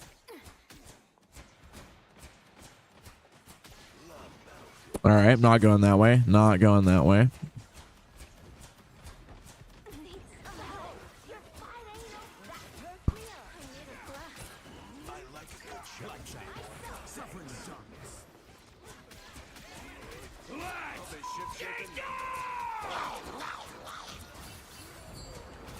Oh my fucking Jesus. Oh my fucking God, dude. These guys, dude. What is my team? What is my team right now? What is my team right now, bro? What is my team? We're throwing.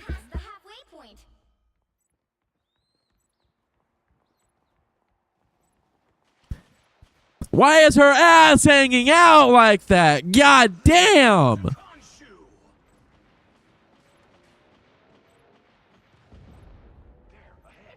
Don't mess with the amazing spider!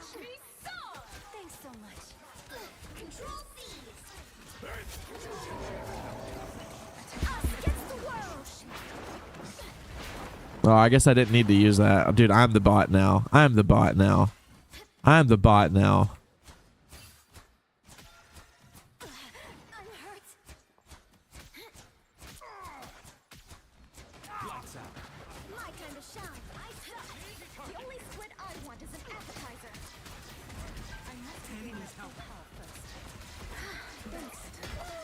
Oh my fucking God.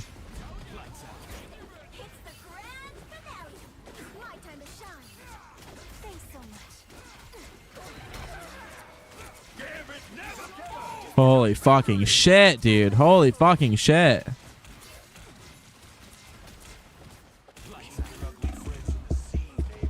Oh my fucking fuck, dude.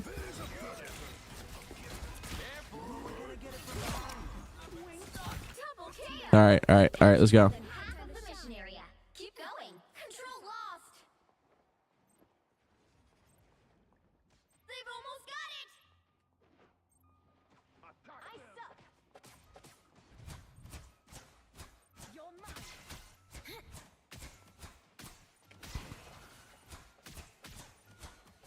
Love battlefield medicine. Oh shit. Oh my God. Oh my God. Holy fucking shit. Oh my God. Oh my fuck. Oh my fuck. They're all right here. Oh my God. They're all right here. Well.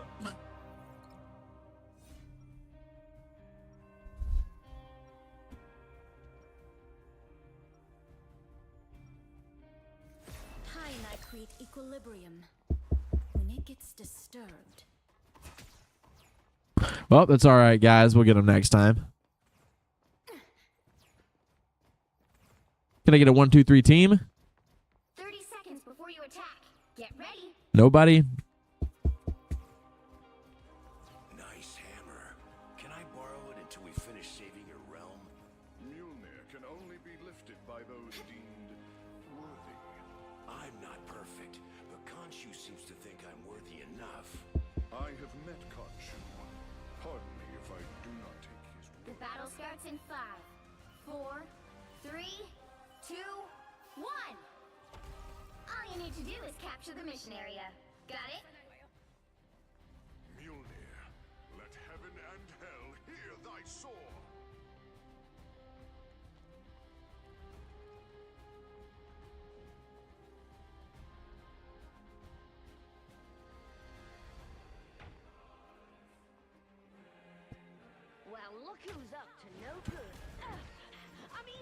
I like a good challenge, Namor. Thanks. Looks like the mission area is yours to capture now. Why can't I move? I was worried. A bomb of light. Time to shine. I like the mission area is yours. All right, all right, all right, all right. We got it. We got it.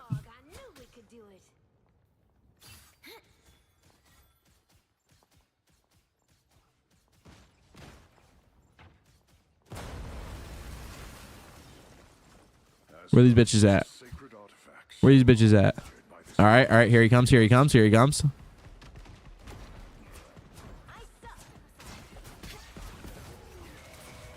Don't mess with the amazing Spider-Man!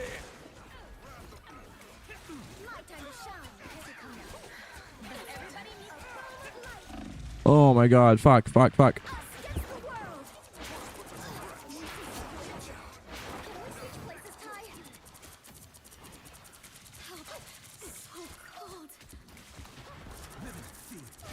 Oh, get fucked!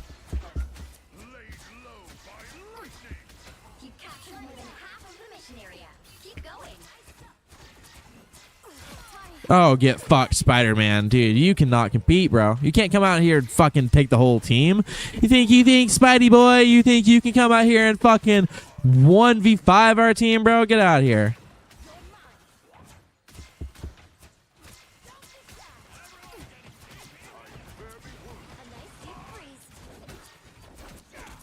Oh my god, oh my god, oh my god, oh my god.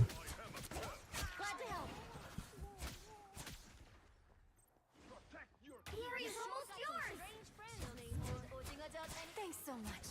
Fancy seeing you here.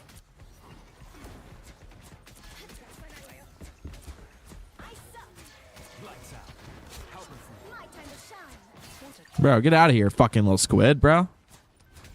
Dude, are they just throwing? Are they literally just throwing?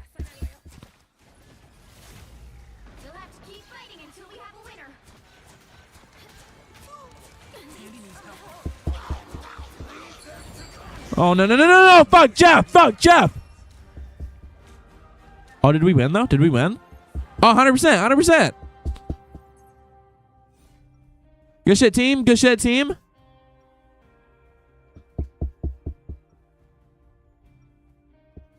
Without Ty, I wouldn't know the real power of the light force.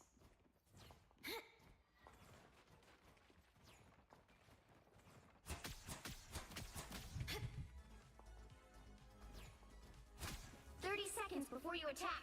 Get ready. How do I dance? I want to dance. What the fuck, bro? Oh.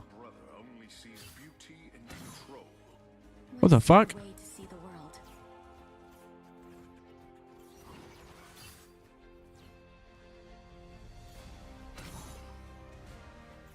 The battle starts in 5, 4, 3, All right.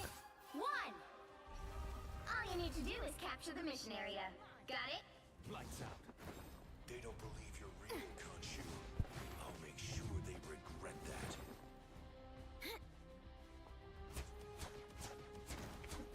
Get ready. Here come the battle. That one hurts. A nice deep freeze. I was worried. I'm trying to help. Grand finale. What the fuck? So cold. Looks like the mission area is yours to capture now. Dude, get the fuck off my fucking shit.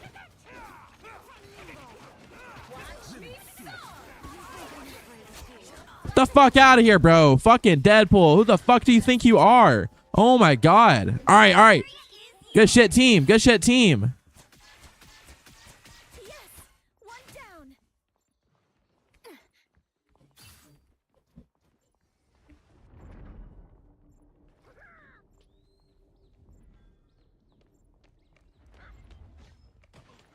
Lights out. Suffer in the darkness. I am Asgard. Back up under their noses. My time to shine. Don't mess with the amazing Spider-Man. Us against the world. Oh! Yeah! Oh, bitch! That fucking Deadpool. Who does he think he is? Who does he think he is?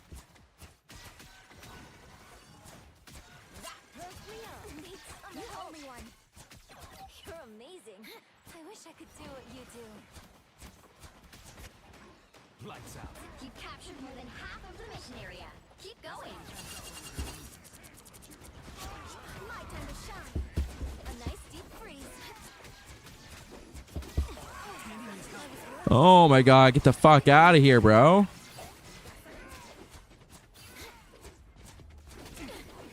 Oh my fuck, get that fuck out of here.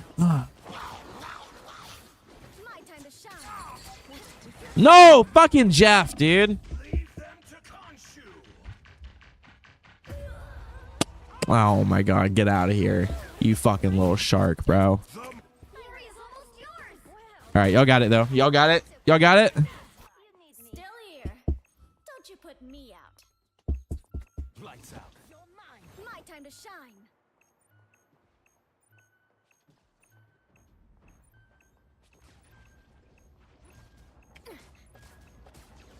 I like the cool. You'll have to keep fighting until we have a winner. Ooh, easy. Easy. Easy. Oh, fuck, fuck, fuck. Oh! Bitch. Hell yeah. Hell yeah. How do we do? Do we do pretty good? 14,000 healing? Okay. I think that's good, I think.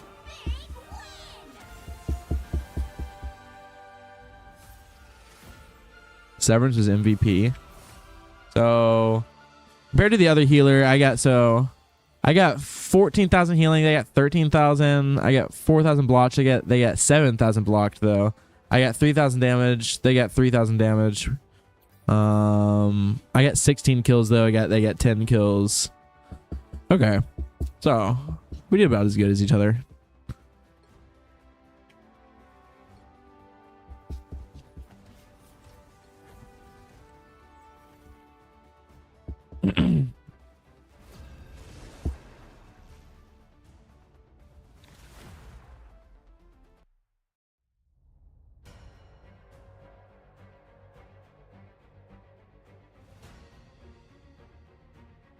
Pick your hero or villain. I'm not judging. We are Cloak and Dagger. We are hope and fear. Anyone in here not bot?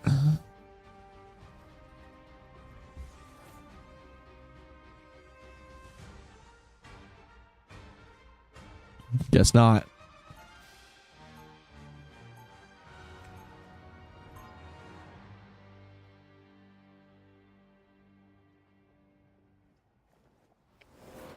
Without Pi, I wouldn't know the real power of the light force. Heads up, losers! 30 seconds before you attack. Get ready. Doctor Strange. How do you see chat? We're in this together, Tandy Bowen. Get the stars out of your eyes and let us fight. Whoa, all business. The fate of many worlds is at stake. It is a mighty quest. The battle starts in 5, 4, 3, 2, 1. All you need to do is capture the mission area. Got it?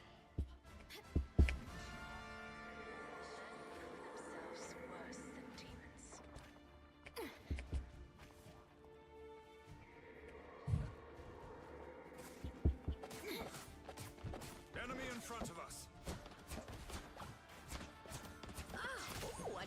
Dude, why are we all spread out like this? Dude, what are these guys doing back here? Dude, what the fuck? All right, guys, we need to group up. Come on.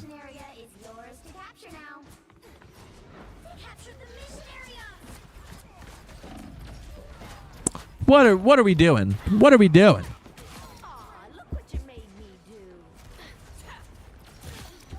Oh, brother.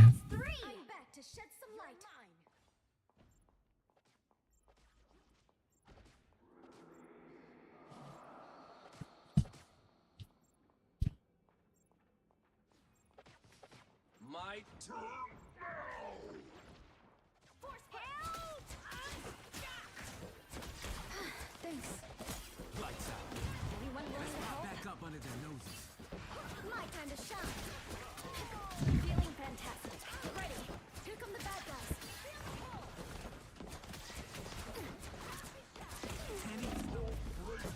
Oh my Jesus fucking Christ.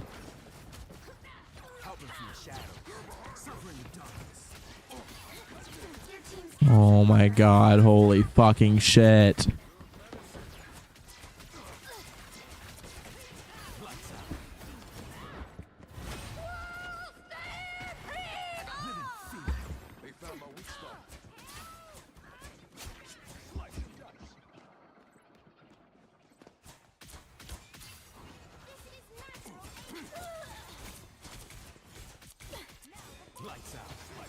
My time to shine. Oh my God, get the fuck off my dick!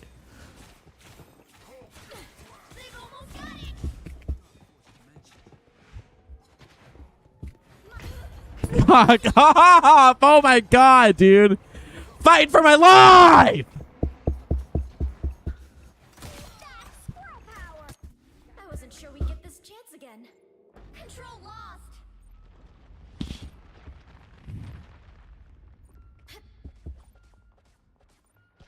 Don't mess with the amazing Oh my God.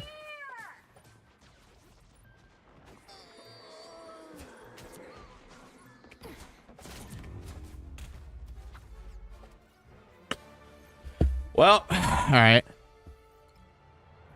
That's alright. Just gotta win this one. And then we can move on. If they win it, they just win. Before we had powers, we had each other. That bond is unbreakable.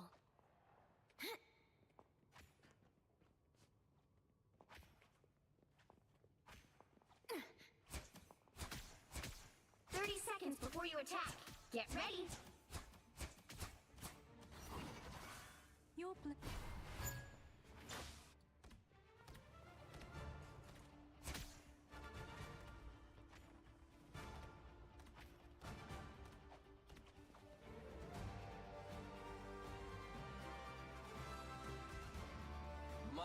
The battle starts in 5, 4, 3, 2, 1. All you need to do is capture the mission area. Got it? But that one, not so much. This looks like a gig for the Guardians of the Galaxy. Those guys are about to shoot. Alright, alright. Alright, guys, let's stick together, stick together. I unleash the Vishanti's power. Fucking Spider-Man! Redvoid.ttv. Bro's a streamer, bro, and bot lobbies. Couldn't be me.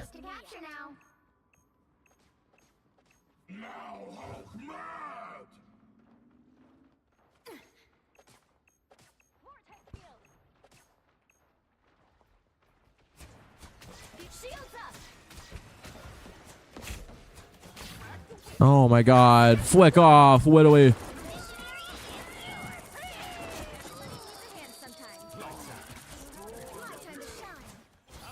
hold your horses. I'll deploy another beacon.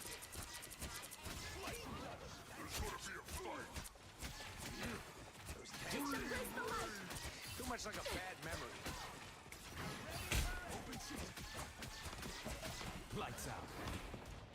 1,000 gods! Oh my God. Oh my God. I was protecting that Hulk so hard. I was trying so hard. He should not have been back there, though. He should have not have been back there. Honestly, though, he should not have been back there to begin with.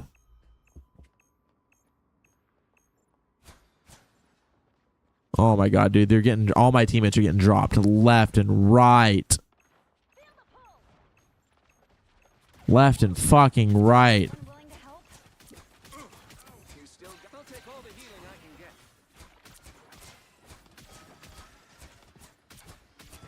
Oh my God, I'm trying to fucking heal these fuckers. They're just so fucking bad. Where are you going?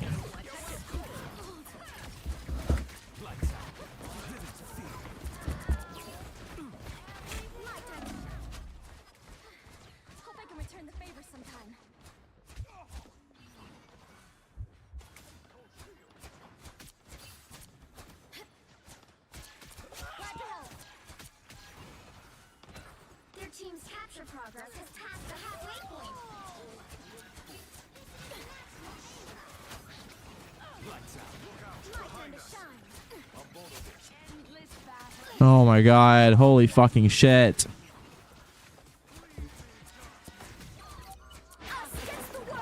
I don't give a fuck. I'm just throwing it out.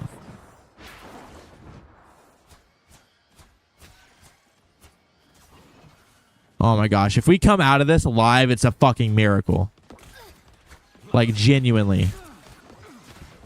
Don't mess with the amazing Spider-Man. Oh my fuck, dude. Don't mess with the amazing Spider-Man.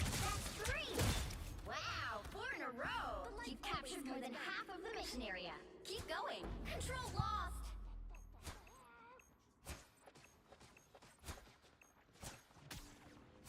Now Hulk mad.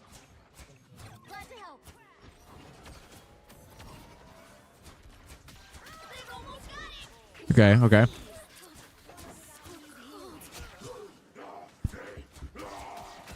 specialize in hold still. I'm trying to help.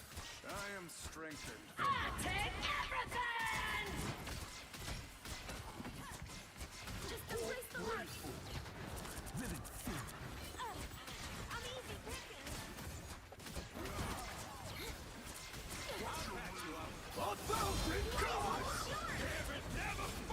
No, Jeff! Wasting magic on you.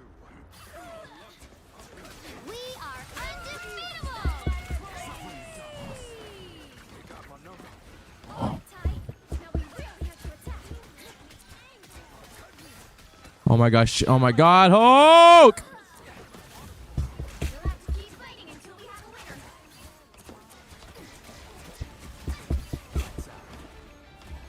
Us against the world.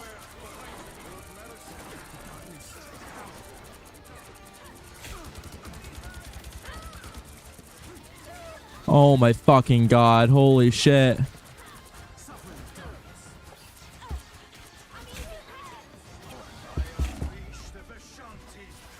mess with the amazing. Fucking oh my god! By the eye of Agamotto.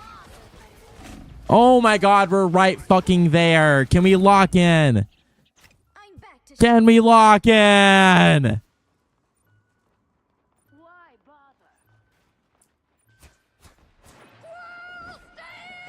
Oh my god, are we serious right now?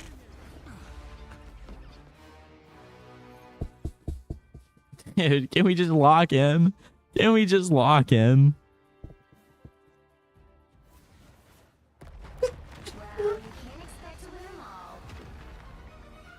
Dude, I was putting in work over my teammates, dude.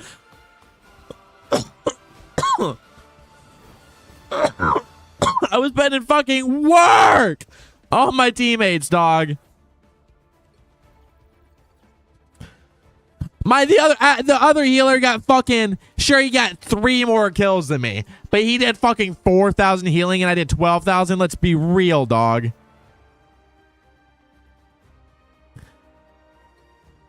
All right, I gotta piss.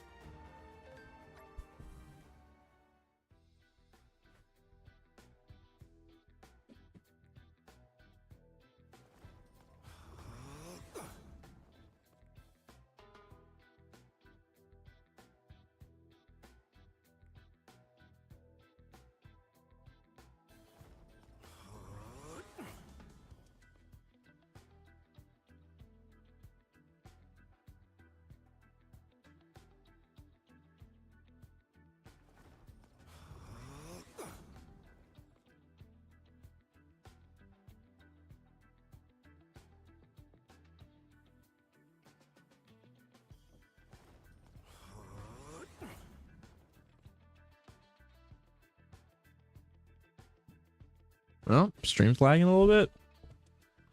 What the fuck? We chilling now? Alright, cool, I guess. That was weird. Fuck, still level 6. Oh my god, dude. I have to be level 15 before I could join competitive. It says, or join competitive? I don't know what that means. If that means I have to pay, no. Fuck that. All right. Next game. Thank you, Yabaroonie.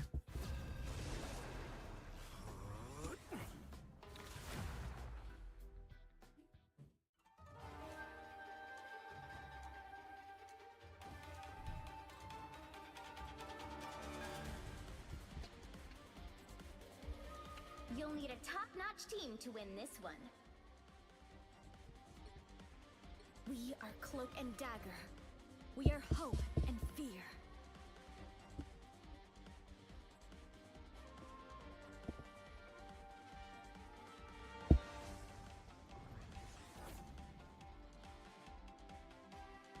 I love me some fucking rock Japanese fusion where they got the fucking guitar fucking jamming and they got the fucking dom dom dom dom dom dom dom dom dom dom dom dom dom dom the fucking I don't know what they fucking call it, the fucking you know, the Japanese sounding guitar thing, you know the thing, the fucking dom dom dom dom dom dom dom dom, you know that motherfucker, you know. Everybody knows what I mean, you know. Listen to the Naruto soundtrack.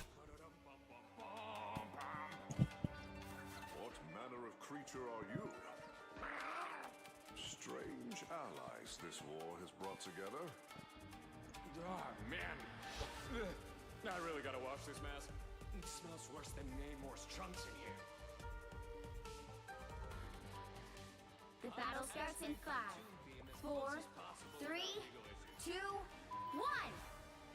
All you need to do is capture the mission area. Got it? Got it.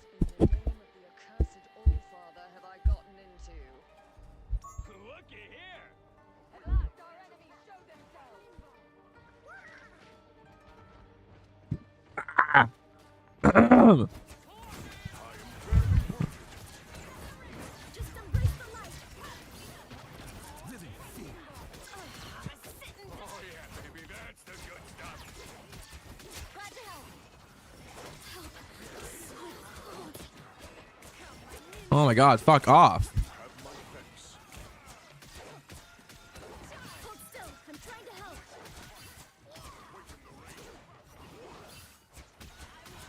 Waffle Senpai!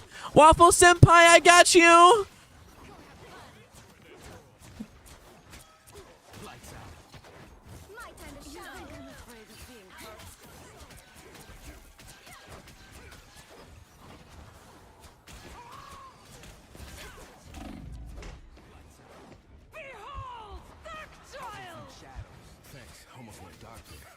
Woo!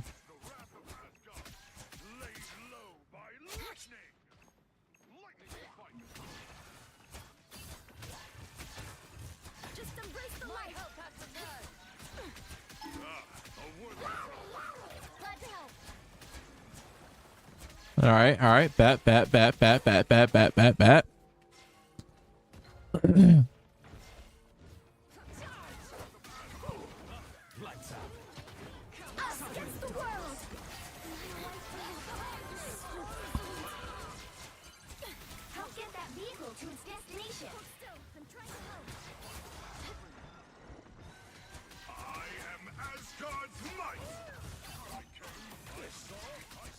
Behold the god of thunder! Oh my god, oh my god.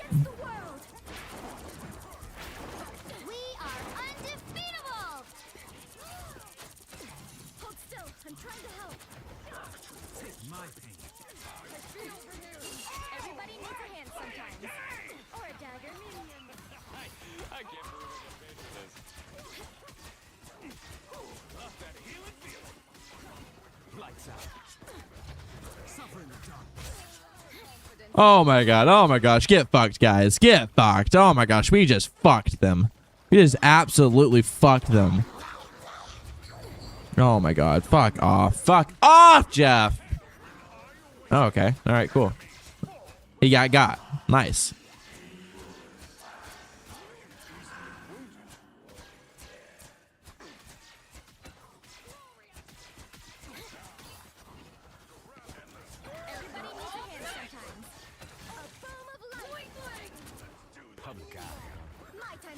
Oh my god, oh my god, oh my god, oh my god, oh my god. Fuck off, dude.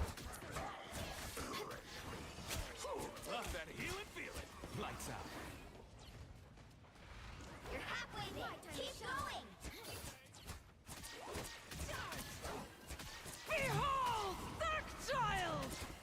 Get the fuck out of here, kid.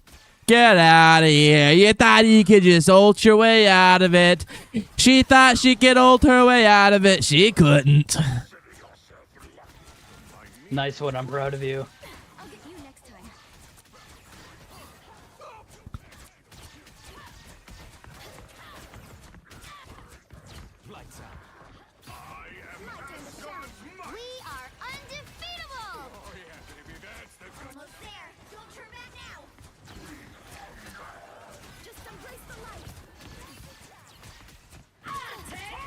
Against the world. Against the world. Get ready. Lights out.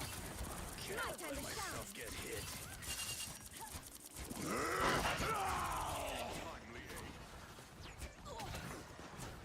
Lights out. Suffer in the darkness. Oh my Jesus Christ.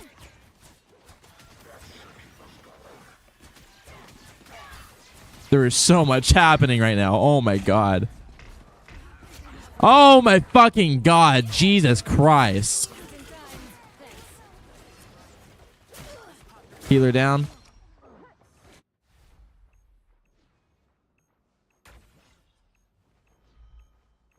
My time to shine.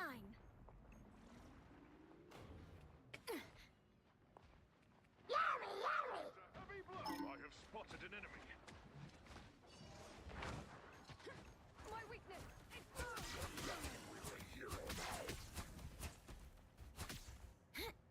Get ready. Here come the bad guys. I'll get you next time. Tandy needs help.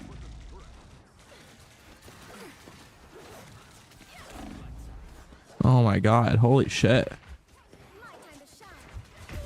Oh, Wolverine, bro. Oh my God. I can't tell if that guy was being sarcastic or not. It sounded like that guy was being sarcastic when he said good job. I feel like he's being sarcastic. Might confront him about it. Be like, bro, you being sarcastic? I thought I actually was doing a good job. And I'm not here for bullying. Bullying's bad.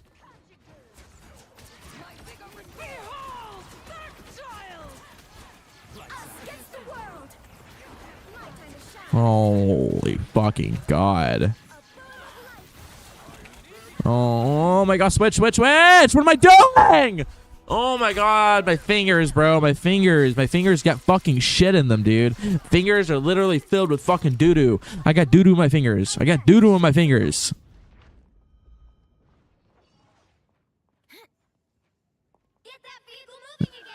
My fucking fingers smell right now.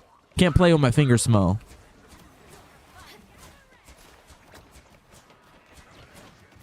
Yo, what the fuck is going on? Holy fucking shit, dude.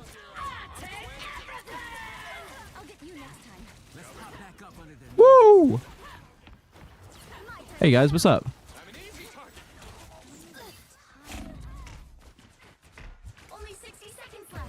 Holy fucking shit. Oh my God. Are we really about to fuck right now? Are we really about to throw right now?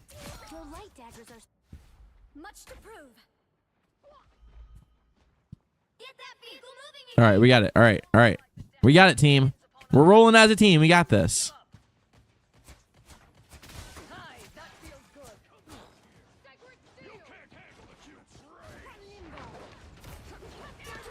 God, I'm in the bottom floor for some reason.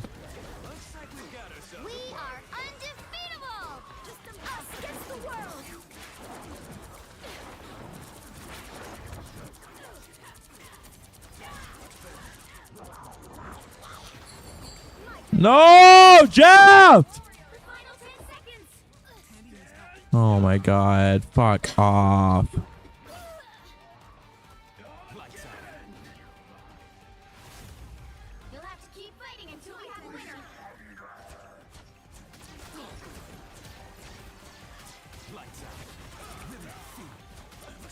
Oh my God, fuck off, Wolverine!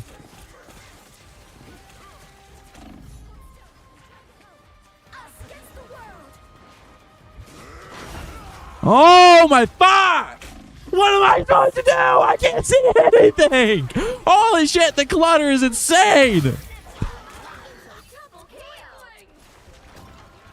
Oh, Jesus Christ. Fucking cap, bro. Cap and no, not the cap.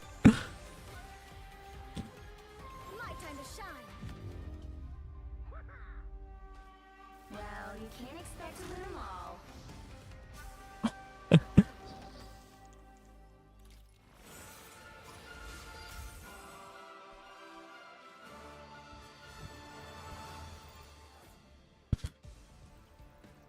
I didn't get a lot of kills. I did decent in healing.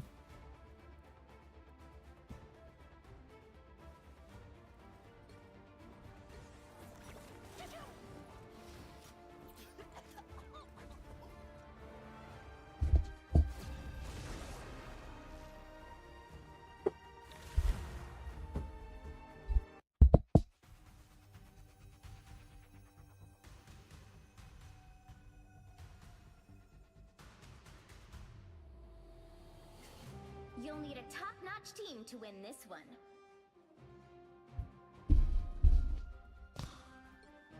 We are Cloak and Dagger. We are hope and fear.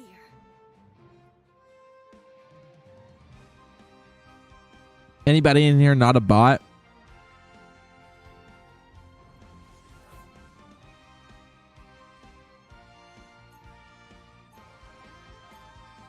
No. Said no. I'm a bot. All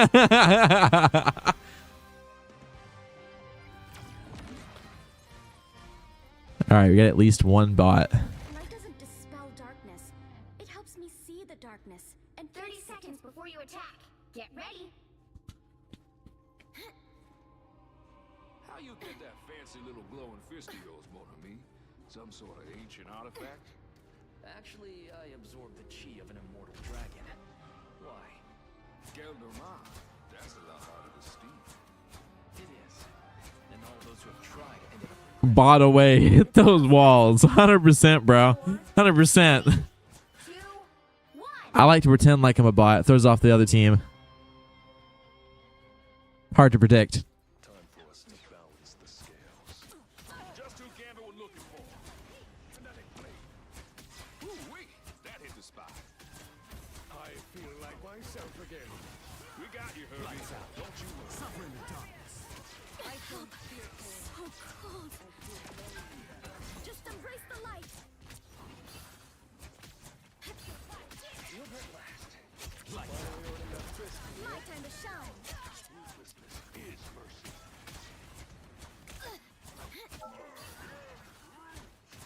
Oh, they hitting real hard. Lights out. My time to shine.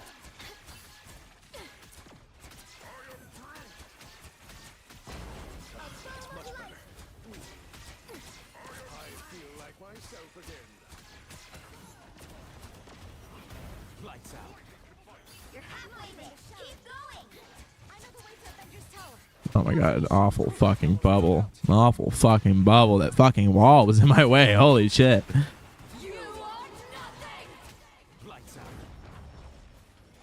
My time to shine. Any healers around? W, dude. W.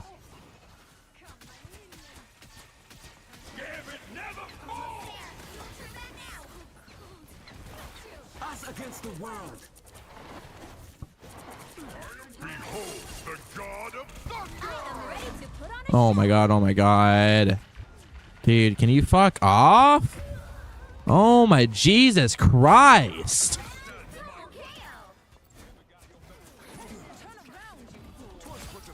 Three. Get that vehicle moving again. some light.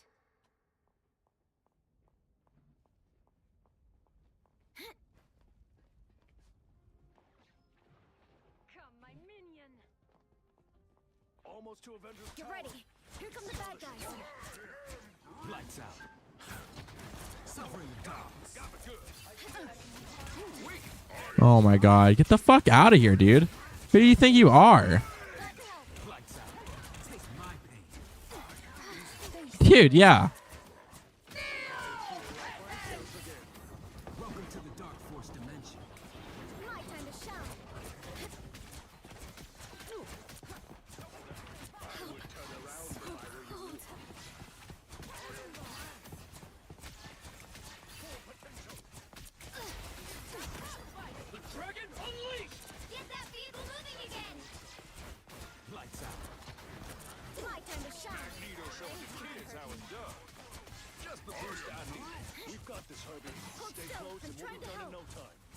You got this. You got this. 100%. 100%.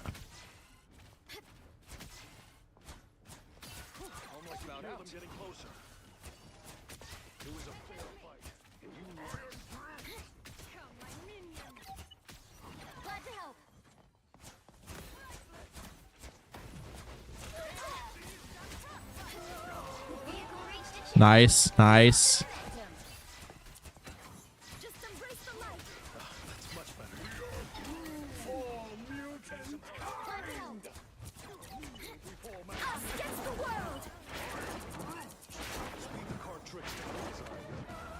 Dude.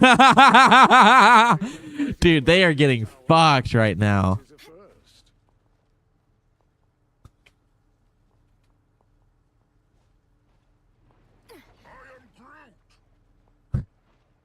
Good job, Groot.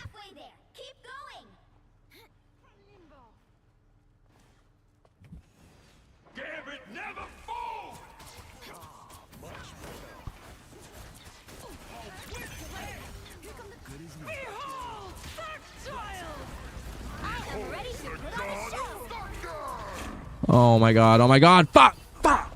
Oh my god. Fuck.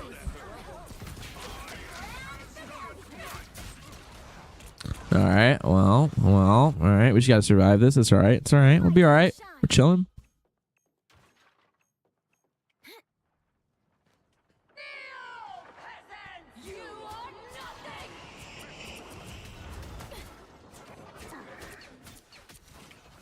Woo. Okay. I need to get back. I need to get back.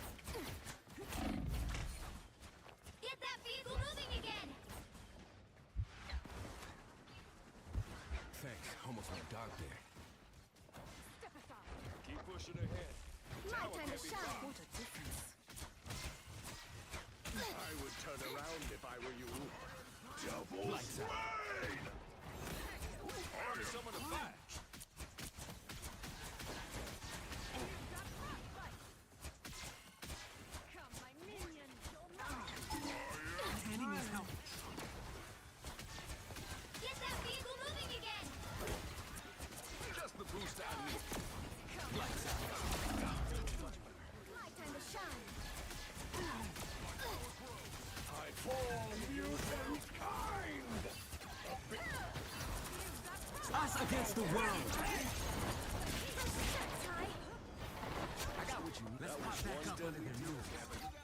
Okay. Okay. Okay. Okay. All right. All right. We're moving. We're moving. We're moving. We're schmoving. We're schmoving. We're schmoving. We're schmoving. We're schmoving.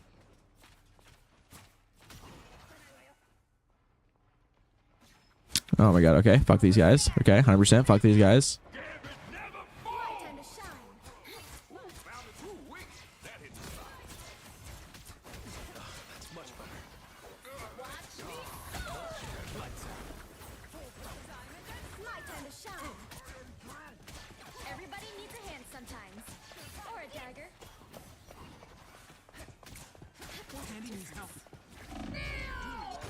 Oh my god, no, I couldn't use my fucking cloak, no! Oh my god.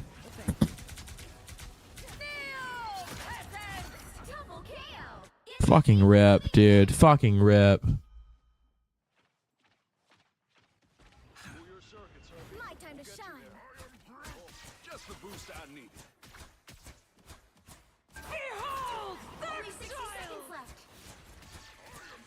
No. Holy shit, we cannot let them push back here. Holy fuck. Hold still. I'm trying to help. Just who Gambit was looking for. My time to shine.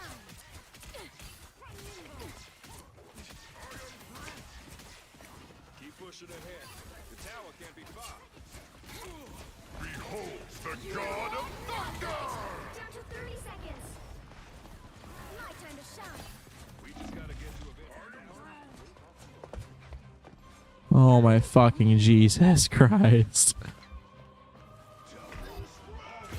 Oh my god, dude. Oh my god, it's bad. It's bad. It's bad. It's bad. It's bad.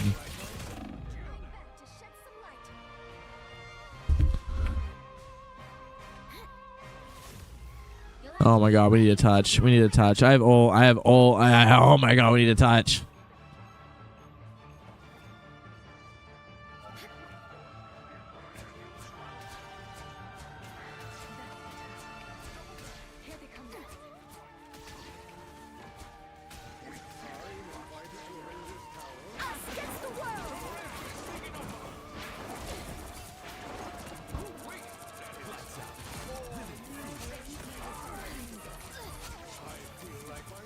Oh my god, oh my god, oh my god, oh my god, oh my god, oh my god, oh my god, okay, we got this. Oh my god, oh my god. Oh my god. Oh, we're goated. Oh, we're goated. Oh, we're goated. Let's go, baby.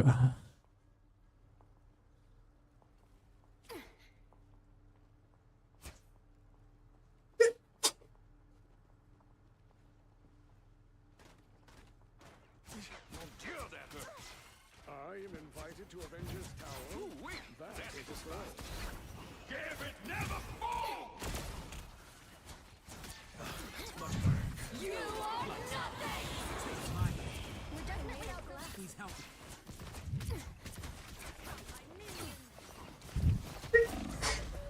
Oh my fucking. Are we serious right now? Oh my god. My time to shine. Only 60 seconds left. Come on, Jack and Pug. Don't let anything stand in your way. Maybe if you jacked, maybe if you fucking played Marvel Rivals as much as you jacked your Pug, maybe you'd be a little bit more goated. How about that? Oh my god, get out of here. Oh, I fucking did the fucking wrong thing. I'm so ass. Dude, oh my god.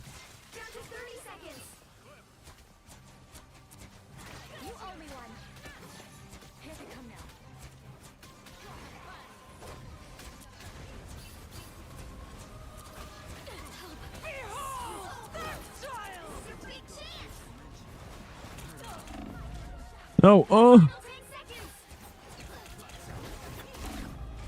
Fucking Jesus Christ. No, no, no, no, no, no. Is it going to go to overtime? Is it going to go overtime? Oh my god, we need a touch. Oh my god, we need a touch. We need a touch. Oh my god, can we touch? Oh my gosh. No. Well, you can't expect to win them all, team. Rip. Dilphosaur. She got her ass out. Like, damn. I can't believe they made that a skin.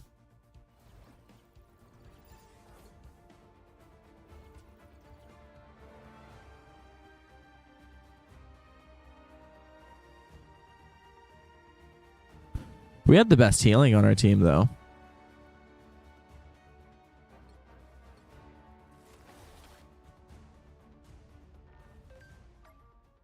Well, I'm level 7 now. Level 7.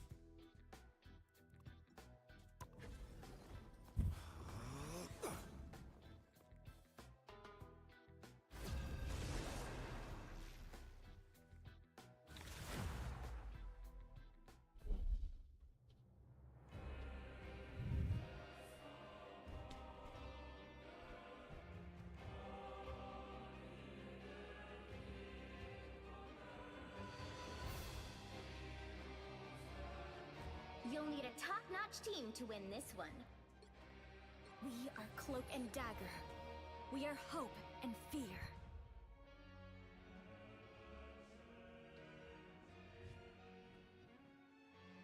Anybody in here not a bot?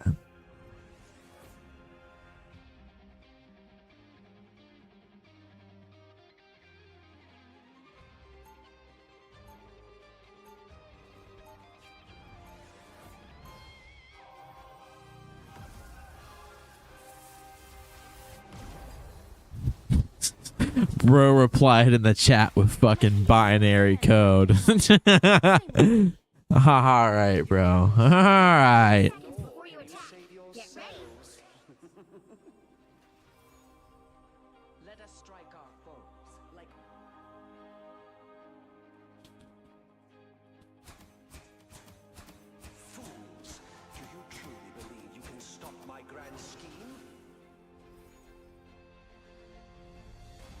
My fucking butt hurts. Battle starts in 5, 4, 3, 2,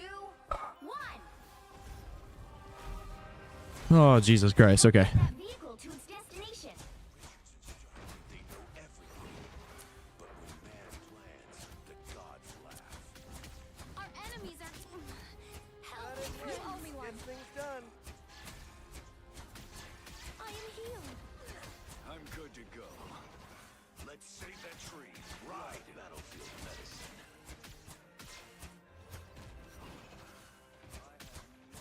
You cannot hurt me. Lights out. My time to shine. Needed that boost. Everybody needs a hit. Help. So cold. I'm not done. Was that my arrow? Seriously, how many You're halfway there. Keep going. You owe me one.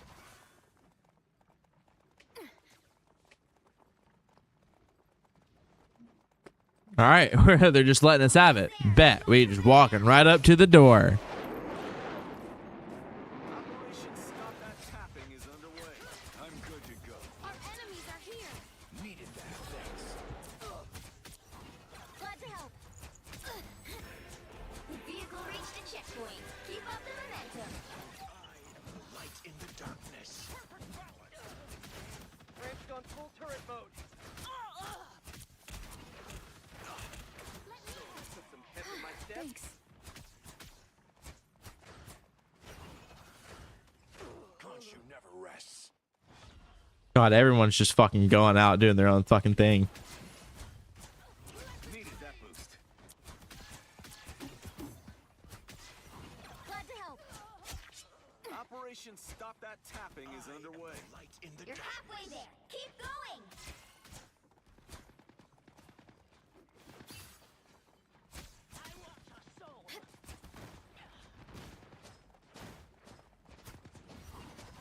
You get a web, and you get a web, and you get a web. Bogey's incoming. Almost there. Don't turn back now. Help. So cold. Oh, fuck, dude. I'm about to get fucked. Pep in my step. Battlefield ready again. Lights out. Vehicle reached a checkpoint. Keep up the momentum. I'll get you next time. All right, that feels better. Lights out. Us against the world. Energy grows stronger. I am ready to put on a show. Oh, you could have been a hero, Frank. Us against the world. Oh, the bad time to do that.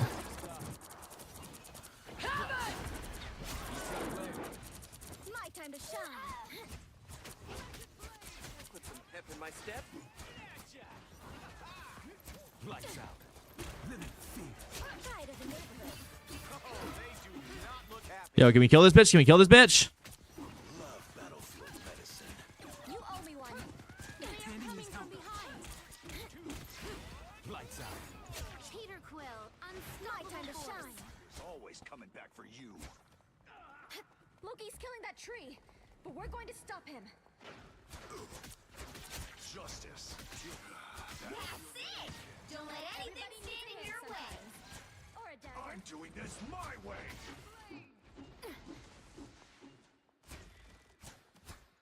That's the stuff.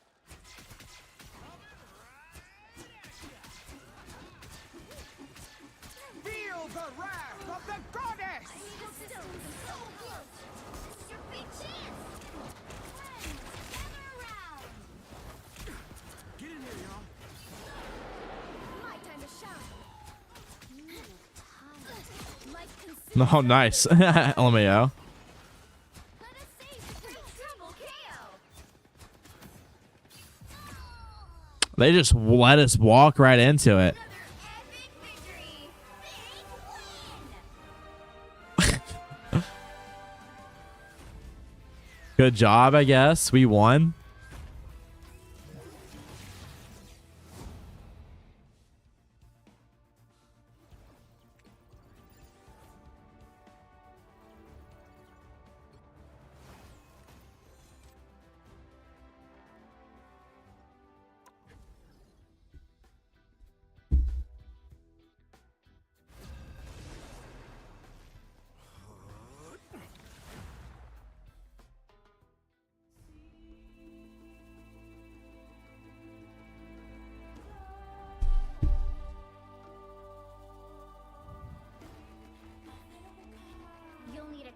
top-notch team to win this one. We are Cloak and Dagger. We are hope and fear.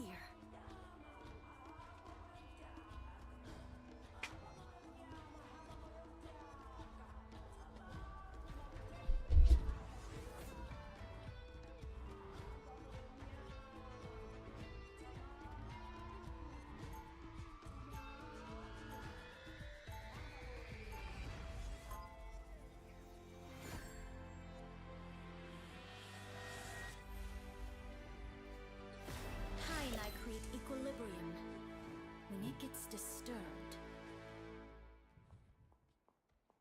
30 seconds before you attack. Get ready. Your blades, are they silent like mine? No, my daggers are formed from pure light force energy. They purify whatever they touch. Those would be quite useful against some of the demons in my homeland. Let's hope they're just as useful here. The battle starts in 5, 4, 3, 2, 1. You have to stop them from securing the mission area.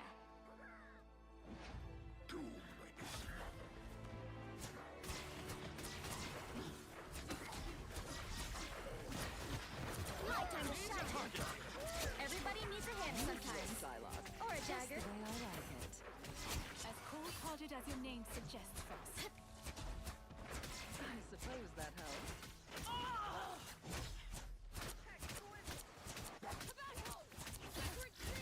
Score one for Tandy. Did you even train for this?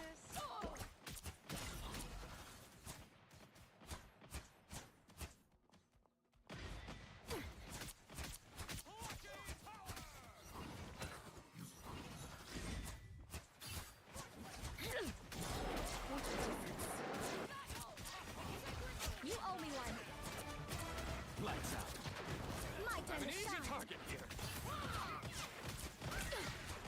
I'll get you next time. I was fine, but thank you.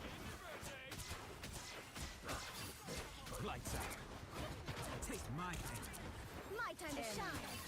Everybody needs a hand sometimes. Or a dagger. Sins of hell are beyond counting. A boom of light. Seeing you around, Susan.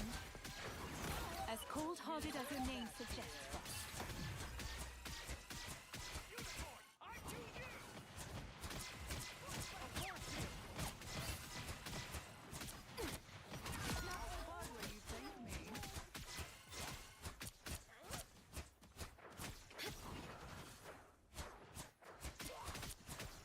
Everybody needs a hand sometimes. Lights out.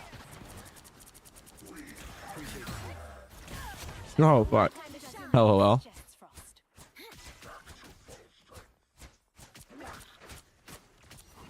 Lights out. Everybody needs a hand. Dude, oh my god, dude. We're just wiping this team. Just wiping this team. Get ready. Here come the bad guys.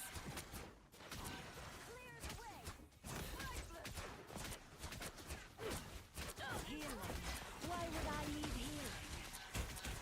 Us against the world. We are undefeatable! You belong to me! Our spirits shall meet again someday, little one. Lights out. Suffering of darkness. Oh my god. Fuck, fuck, fuck, fuck, fuck, fuck, fuck, fuck, fuck, fuck. My resistance is down. Anyone willing to help? Got you covered. Oh my god, they're gaining consciousness. They're gaining consciousness. The bots are gaining consciousness. No. Oh. Feel the wrath of the goddess! Endless battle means ever-increasing hell. Lights out. My time to shine. Everybody needs a hand. All right, we're chilling. We're chilling. We're chilling still. We're chilling still. Why bother?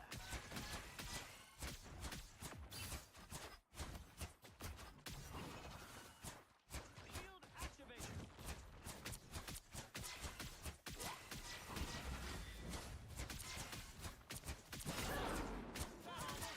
Everybody needs a hand sometimes. sometimes. Our spirits Or a shall meet dagger. again someday.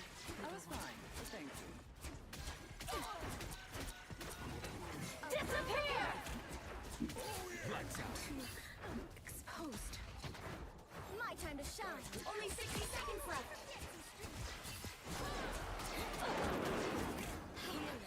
Why would I need healing?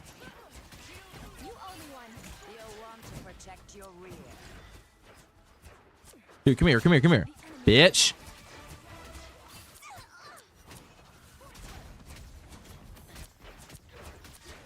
Lights out. My time to shine. Thanks. I suppose. 30 seconds. We are undefeatable.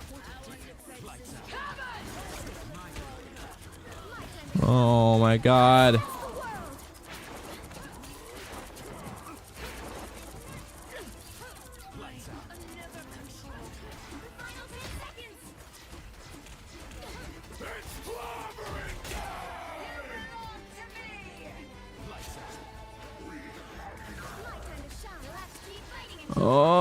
Oh, live. You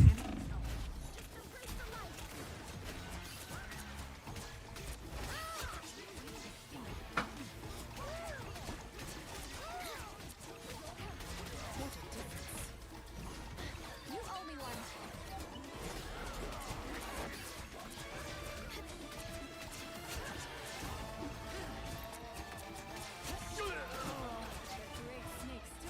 Dude, we are so fucking goated. We're so fucking goated.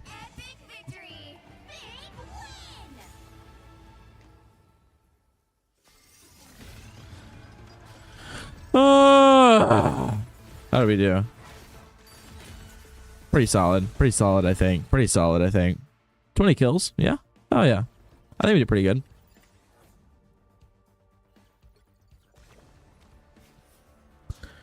Alright, I'm probably just going to raid over to Quack and...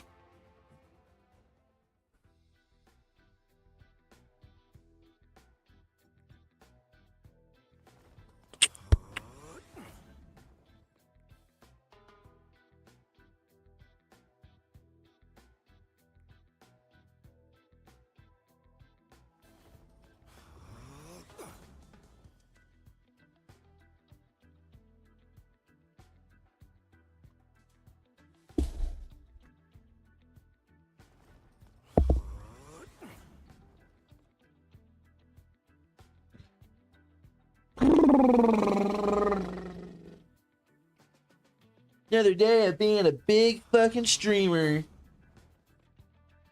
Talking to the fans, playing the games, you know. Hell yeah.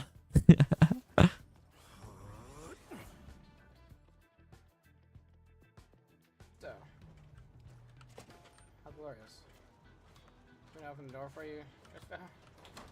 Yo, what's good? Welcome in, Raiders.